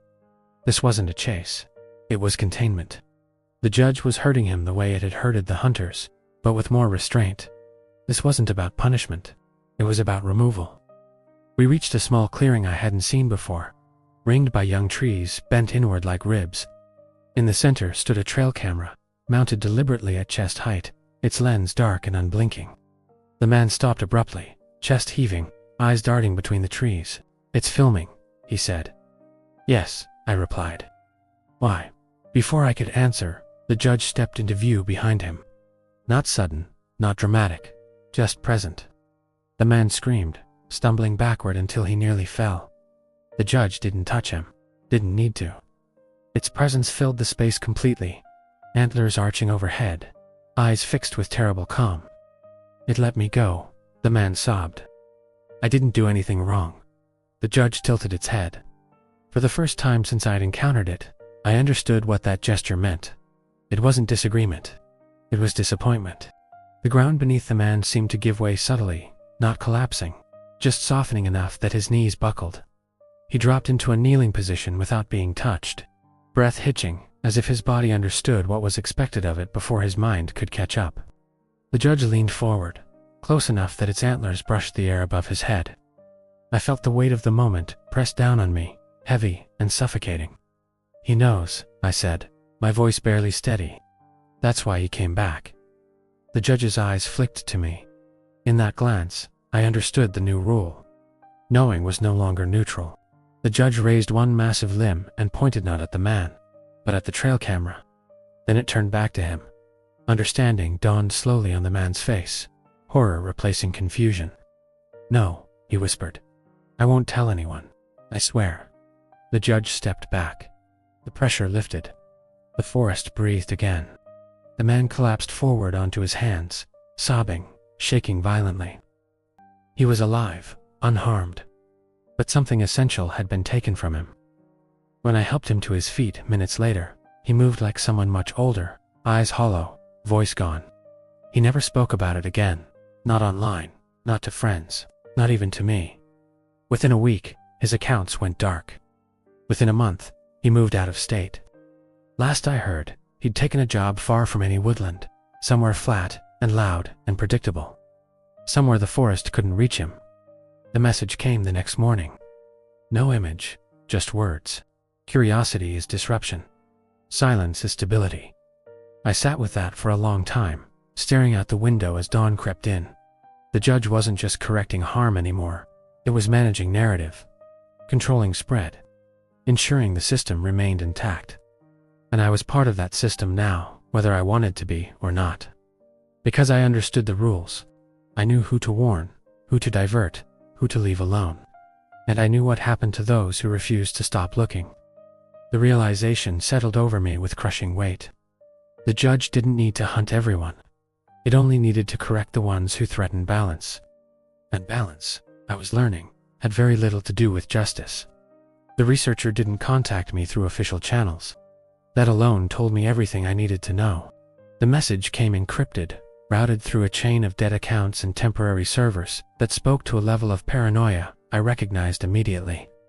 People only go to that kind of trouble when they already understand the cost of being noticed. The subject line was short, unassuming. You've seen it too. I stared at the screen for a long time before opening it, the weight of inevitability settling over me like damp soil. I'd known this moment would come eventually. Patterns don't stay hidden forever. Systems fail at the edges first, where curiosity and obsession overlap. Her name was Mara Ionescu, ecologist, data analyst, specialist in anomalous population control patterns. She'd been tracking the disappearances long before I ever put pins in my map, modeling irregularities in hunting success rates, animal movement disruptions, and unexplained behavioral changes across multiple forest systems. What she'd found didn't fit any known predator profile. She didn't ask me what it was. She asked me how long it had been active. That question chilled me more than any image or message the judge had ever sent. We met in daylight, far from any forest boundary, choosing a place loud enough that privacy came from noise rather than isolation. A roadside cafe near a rail junction, all clattering cutlery and passing traffic. The kind of place where nothing important was supposed to happen.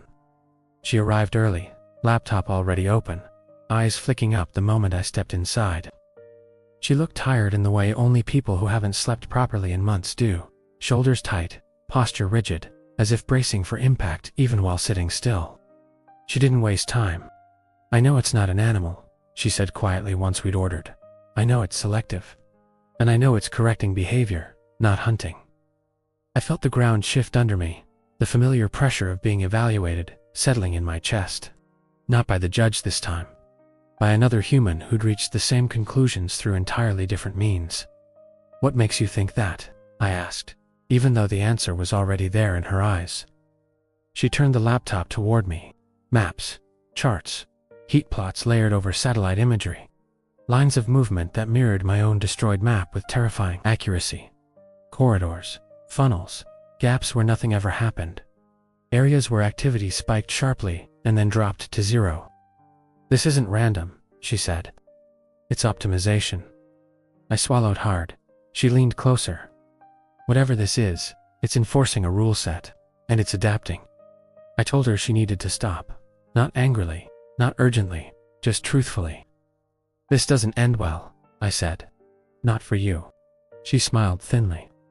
That's what convinced me I was right. Everyone who notices long enough gets told to stop. You don't understand, I replied. It's not about suppression. It's about stability. And who decides what counts as stable? She asked softly. I didn't answer, because I didn't know anymore. She showed me more. Trail camera images she'd acquired through public databases. Timestamp anomalies. Thermal footage misclassified as sensor noise. Audio files where something large moved without producing the expected acoustic profile. She'd scrubbed identifying metadata, protected sources, compartmentalist everything. She wasn't reckless. She was methodical. And she was wrong about one crucial thing.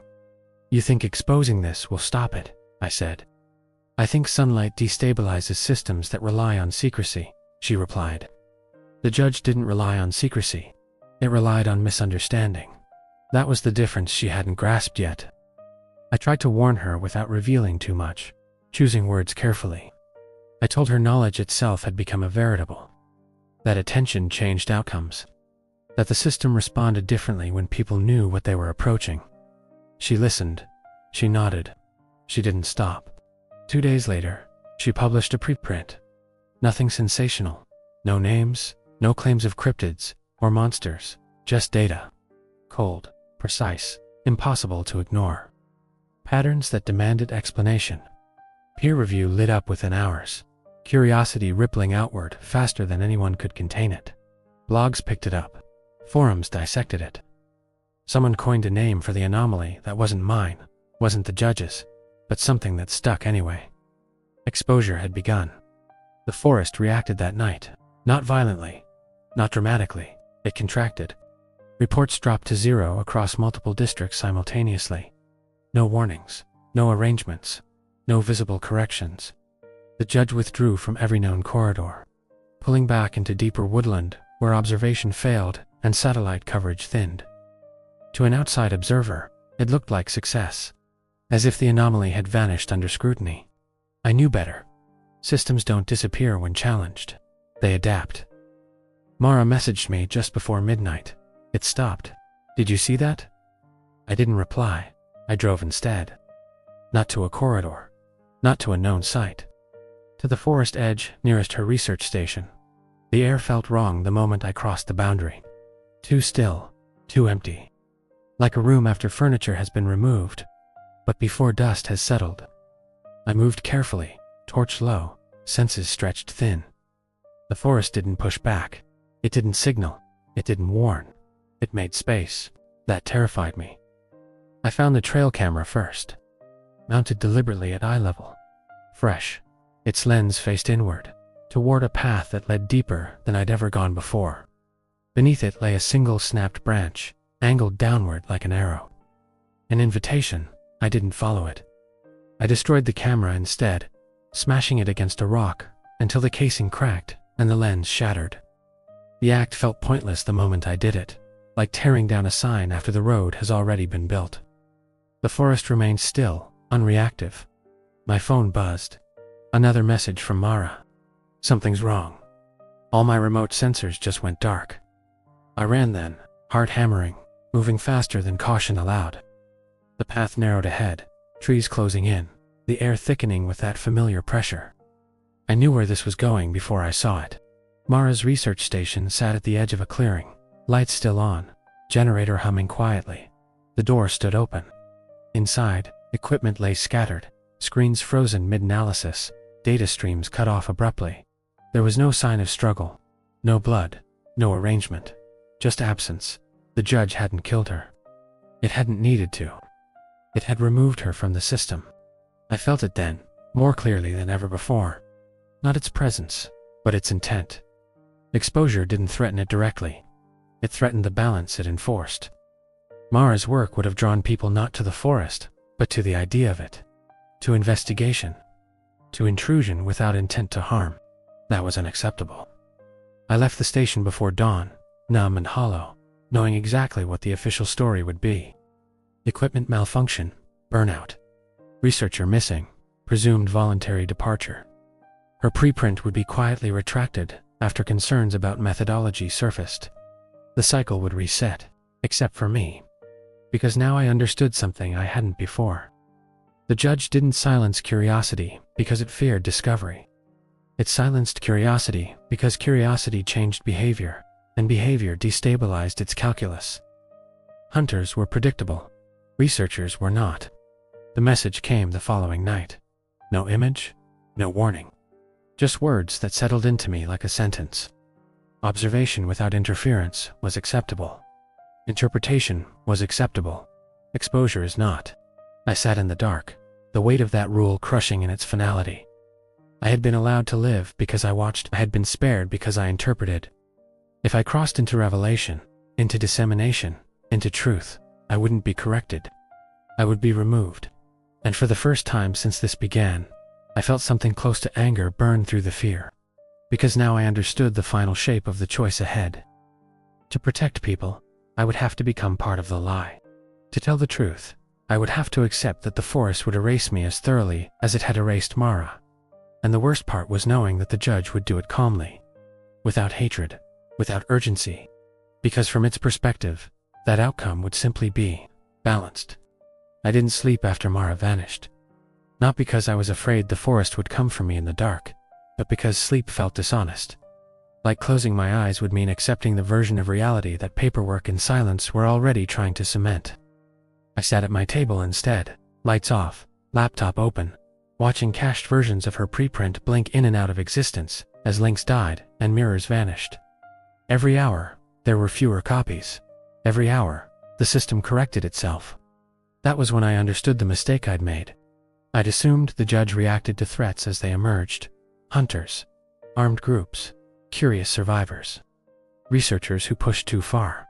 But Mara's disappearance wasn't a response. It was preemptive. She hadn't crossed the line yet. She'd approached it with enough clarity that the outcome was already inevitable. The judge hadn't waited to see what she'd do next. It had already accounted for it, which meant it had probably already accounted for me.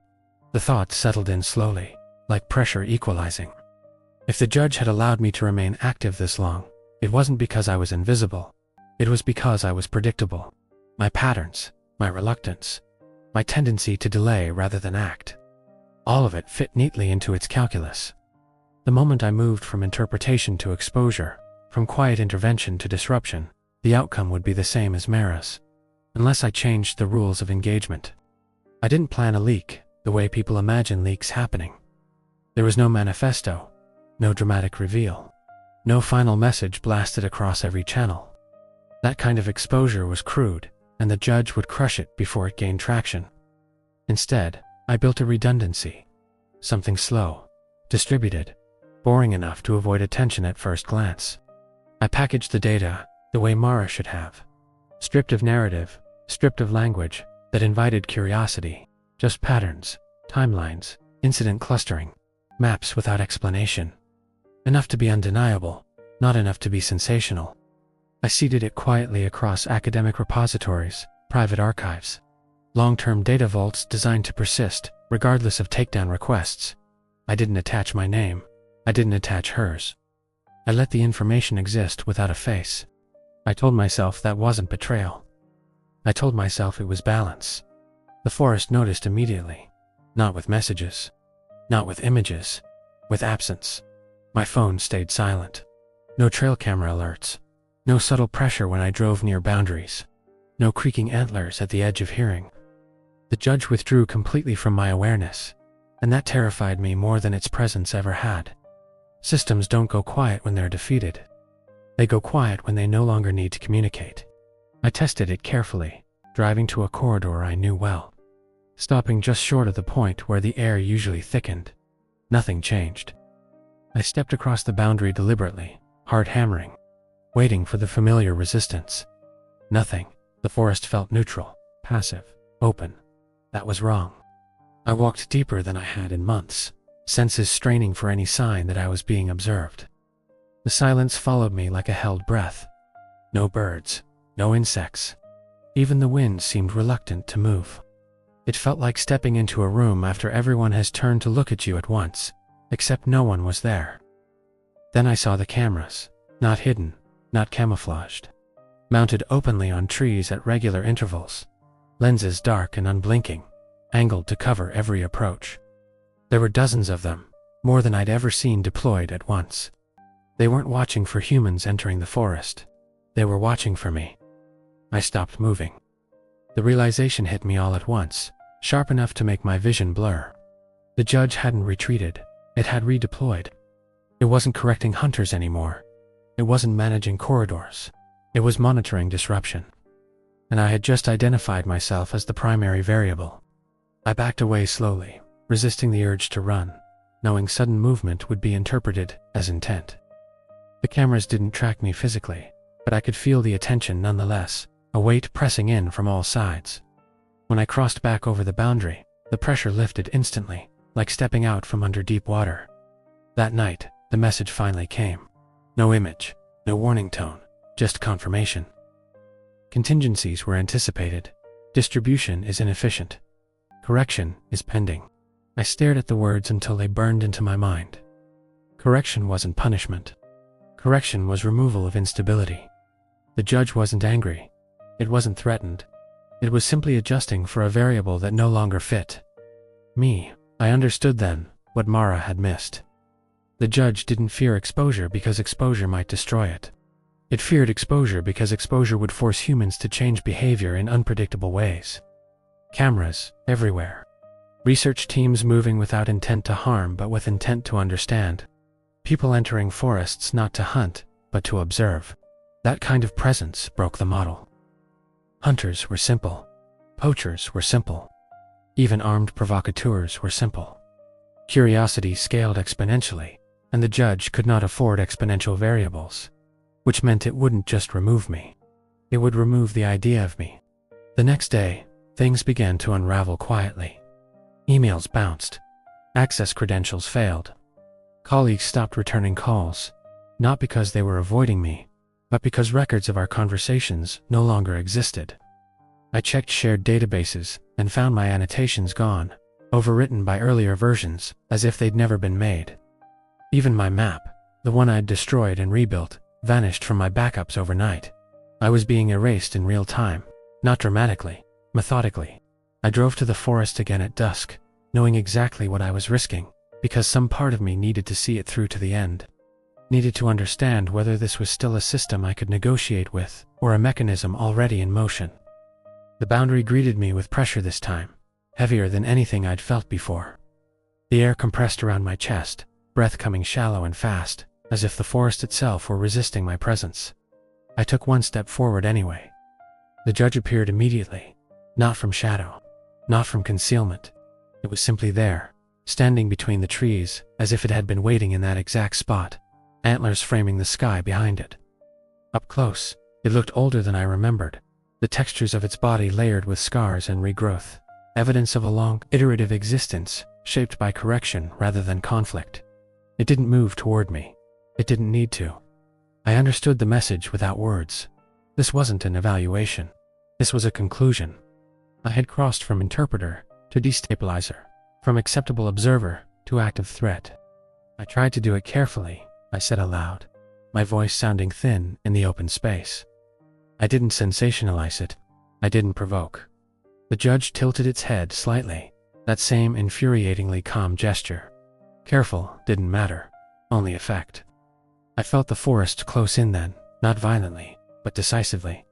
Paths I'd known folded away. Familiar landmarks vanished. The cameras around us hummed softly, recording, cataloging. I wasn't being hunted. I was being archived. In that moment, something shifted in me, not fear, resolve. If this was the end state the judge had calculated for, then it had misjudged one variable. I wasn't trying to win. I was trying to leave a mark deep enough that erasure wouldn't matter. I stepped back deliberately, hands open, showing no threat, no sudden intent. The pressure eased slightly. The judge watched, unreadable, as I retreated across the boundary once more. The forest released me, for now. I knew then that Part 13 wouldn't be about confrontation or escape.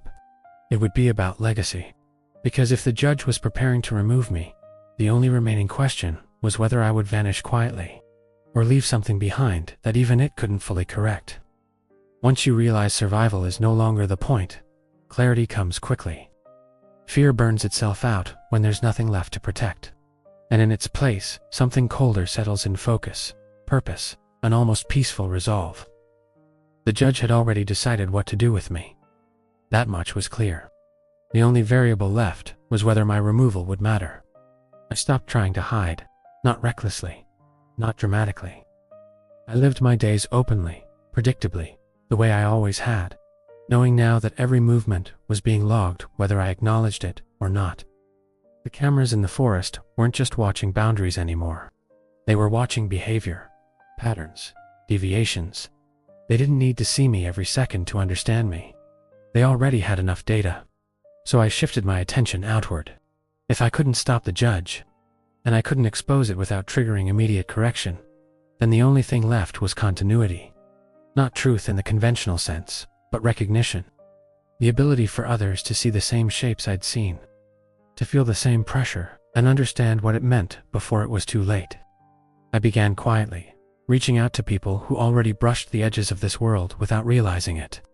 Rangers with unexplained gaps in their reports. Search coordinators who'd lost people and never quite accepted the explanations. Hunters who'd stopped going out alone without being able to say why. I didn't tell them about the judge. I didn't need to. I taught them how to listen to the forest differently. I talked about silence that arrives too cleanly, about sound dampening that feels intentional rather than environmental, about pressure in the chest that doesn't match exertion. I taught them how to recognize corridors, how to feel when movement was being shaped rather than blocked. Most of all, I taught them when to leave. Not everyone listened. Enough did. I documented everything, but not in one place. No single archive, no master file. Just fragments distributed across notebooks, encrypted drives, innocuous-seeming field manuals. The kind of information that looks useless until you already know what you're looking for. The judge corrected narratives, but it struggled with context with knowledge that only activated once a person had already stepped close enough to feel it. That was the gap I worked in. The dreams intensified as the weeks passed. Not nightmares, not warnings, instructions. I walked paths I'd never seen in waking life, tracing routes through dense woodland that avoided every known corridor, every pressure zone.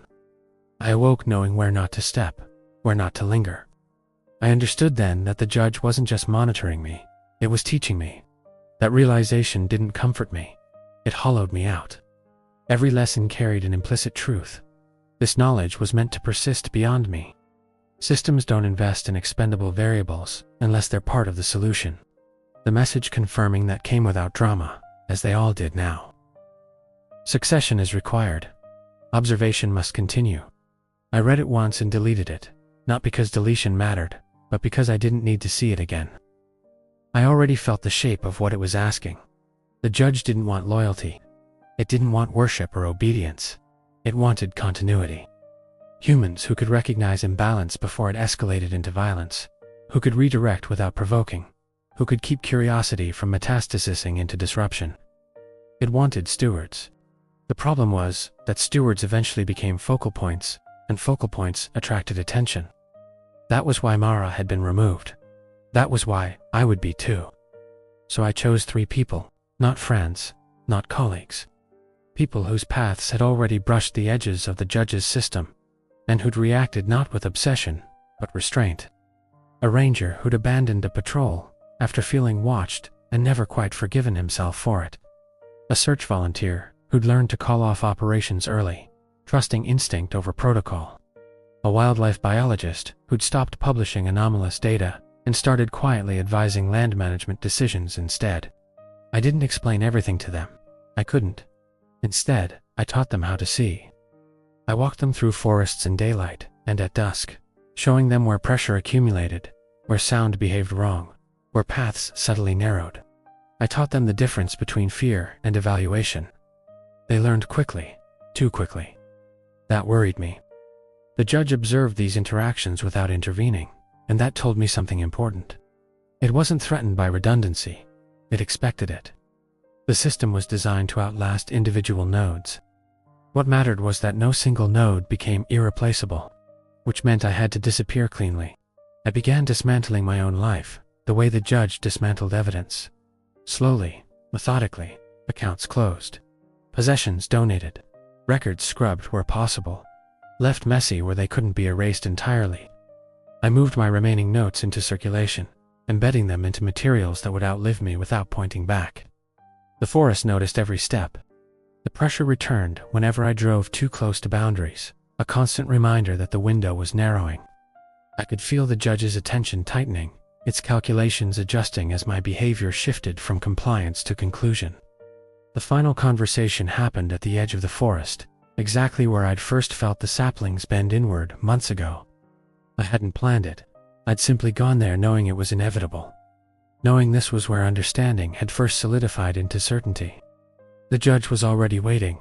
It stood between the trees, antlers framing the sky, presence heavy but not hostile. I approached slowly, hands visible, movements deliberate. The pressure was immense now, almost crushing, but I pushed through it step by step until I stood just inside the boundary. "You don't need me anymore," I said aloud, my voice steady despite everything. "They can do what I did." The judge tilted its head. Partially came the reply, not in words but in sensation, in the way the air shifted around my chest. It wasn't disagreement. It was clarification. "I know," I said. "They won't see it the way I do. They won't feel it as clearly, but they'll see enough." The pressure eased slightly. I understood then that this wasn't a negotiation. It was a debrief. The judge wasn't asking permission. It was acknowledging transition. "You're not protecting the forest," I said quietly. "You're protecting the balance you decided on." The judge stepped closer, antlers brushing bark, sound echoing faintly through the trees. Balance emerged. We maintain. That was the core of it. Not morality, not justice. Emergent equilibrium enforced through correction. Humans had introduced imbalance through intent-driven violence, and the system had responded. The fact that it felt ancient and monstrous didn't change the underlying function. "I won't interfere anymore," I said. Not directly. The judge studied me for a long moment, eyes unreadable. Then it stepped back. The forest released its hold on me for the last time. I knew what that meant. The following weeks passed quietly. No new messages. No trail camera images. The judge withdrew from my awareness entirely, its attention shifting fully to the successors I'd helped prepare. I avoided forests now, not because I was afraid, but because I was no longer part of the operational space. I'd become an external variable, and external variables are unstable. I wrote this account knowing it wouldn't survive intact, knowing it would fracture, distort, be dismissed or misclassified, or consumed as fiction. That was fine. Stories persist even when facts are corrected. Recognition doesn't require belief. The day I finally left town, driving towards somewhere flat and loud and forgettable, I felt the pressure one last time. Not oppressive, almost respectful. Like a system closing a file. I didn't look back. Because some things don't need witnesses anymore. They only need continuity. People assume disappearance is loud. A struggle, a final message. A moment someone can point to later and say, "That's when it happened." They imagine fear at the end, or panic, or some dramatic refusal to go quietly. The truth is more disappointing than that. Disappearance is administrative. It's a series of small, unremarkable decisions that, once made, are impossible to reverse. I left town on a Tuesday. No ceremony, no goodbyes. I sold what little I hadn't already given away, packed what remained into the back of the car, and drove toward a place with no forest boundaries and no meaningful dark. The kind of landscape where sound never dampens and pressure never builds in your chest for reasons you can't name.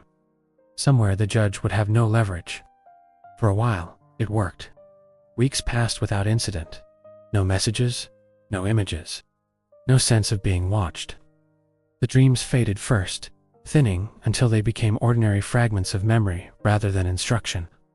My body relaxed in ways I hadn't realized it had forgotten how to do. I slept, I ate. I started to believe, cautiously, that I'd exited the system cleanly. That belief lasted until the first report crossed my desk. I wasn't looking for it. I'd taken a temporary job doing data reconciliation for a regional agency. The kind of work no one audits closely because it's assumed to be too boring to hide anything inside. The report came through mislabeled, buried among routine wildlife surveys and maintenance logs. If I hadn't already learned to see patterns where others saw noise, I would have skimmed past it without a second thought. An abandoned hunting camp. No bodies. Equipment arranged deliberately. Snapped branches placed in an arc at the edge of a clearing. Different forest, different country. Same correction. The judge hadn't stopped when I left. It hadn't even slowed. That was the final confirmation I needed. Not that it continued. I'd known that would be the case. But that my absence hadn't destabilized it. Succession had worked. The system was self-sustaining now, guided by human behavior rather than individual intermediaries. I felt relief then, sharp and unexpected. Not because the judge persisted, but because it no longer required me. That relief didn't last. 2 days later, a second report appeared. Then a third, each from different regions, each dismissed officially as unrelated anomalies. Taken together, they formed a map that made my hands tremble as I overlaid it mentally. The judge's range had shifted again, not expanding, not contracting, but rebalancing in response to something new. Human behavior was changing. Hunters were becoming cautious. Armed groups were avoiding certain regions entirely. Curiosity had been suppressed effectively. But something else had taken its place. Extraction, logging, mining surveys, infrastructure planning. Quiet, sanctioned intrusion, justified by paperwork rather than intent. Machines rather than people. Harm without faces. The judge was adapting. I saw it in the data first, then in the gaps. Entire areas going dormant not because people were afraid, but because access had been rerouted. Permits revoked, projects delayed for reasons that never quite aligned with economic logic.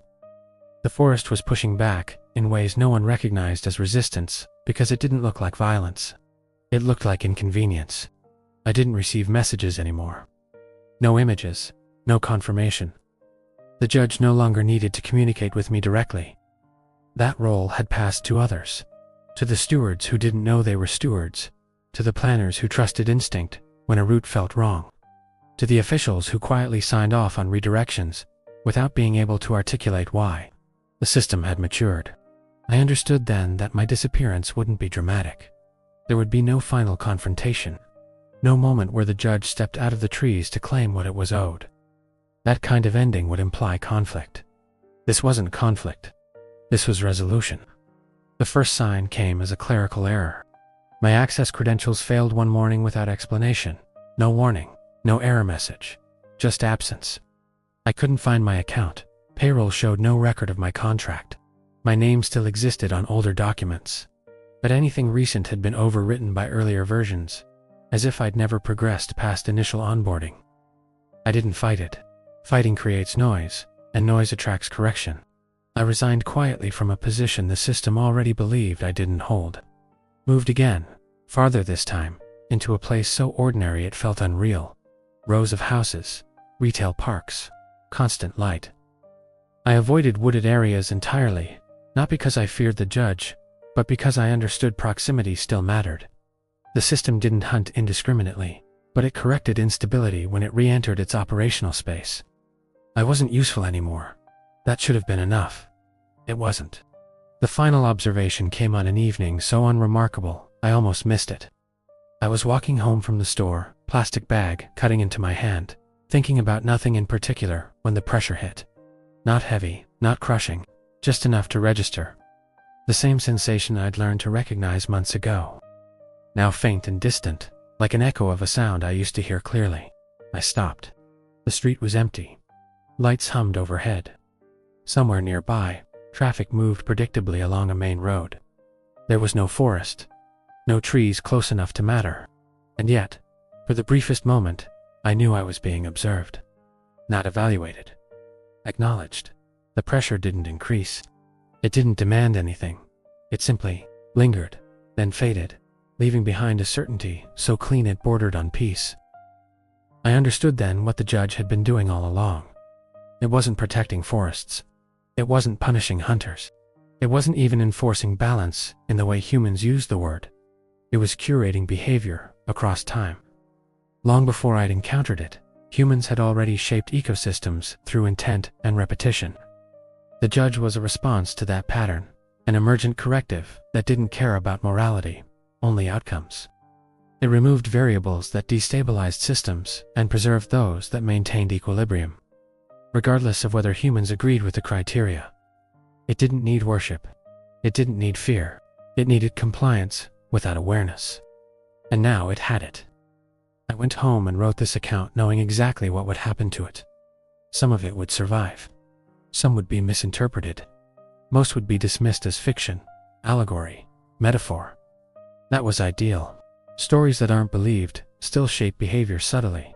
They warn without convincing. They discourage without proving. That's how the judge preferred it. I don't know when I'll disappear entirely. Whether it will be sudden or gradual. Whether my name will simply stop appearing in databases. Or whether someone, somewhere, will realize they can't remember when they last spoke to me. I suspect it won't matter. The system doesn't require closure. What matters is that the forests are quieter now. Not empty. Not safe. Just regulated. People still go missing. Less often. More selectively. And when they do, the explanations remain just plausible enough to satisfy those who don't want to look closer. If you're reading this and feel a tightening in your chest, a sense that some part of you already understands what I'm describing, that isn't fear. That's recognition. Listen to it. If you ever find yourself in a forest where sound falls away too cleanly, where paths narrow without reason, where the air feels heavy and observant, turn back. Not because something is chasing you, because something is deciding whether you belong there at all. This is the last time I'll write about it. Not because the story is over, but because it doesn't need witnesses anymore. It only needs continuation.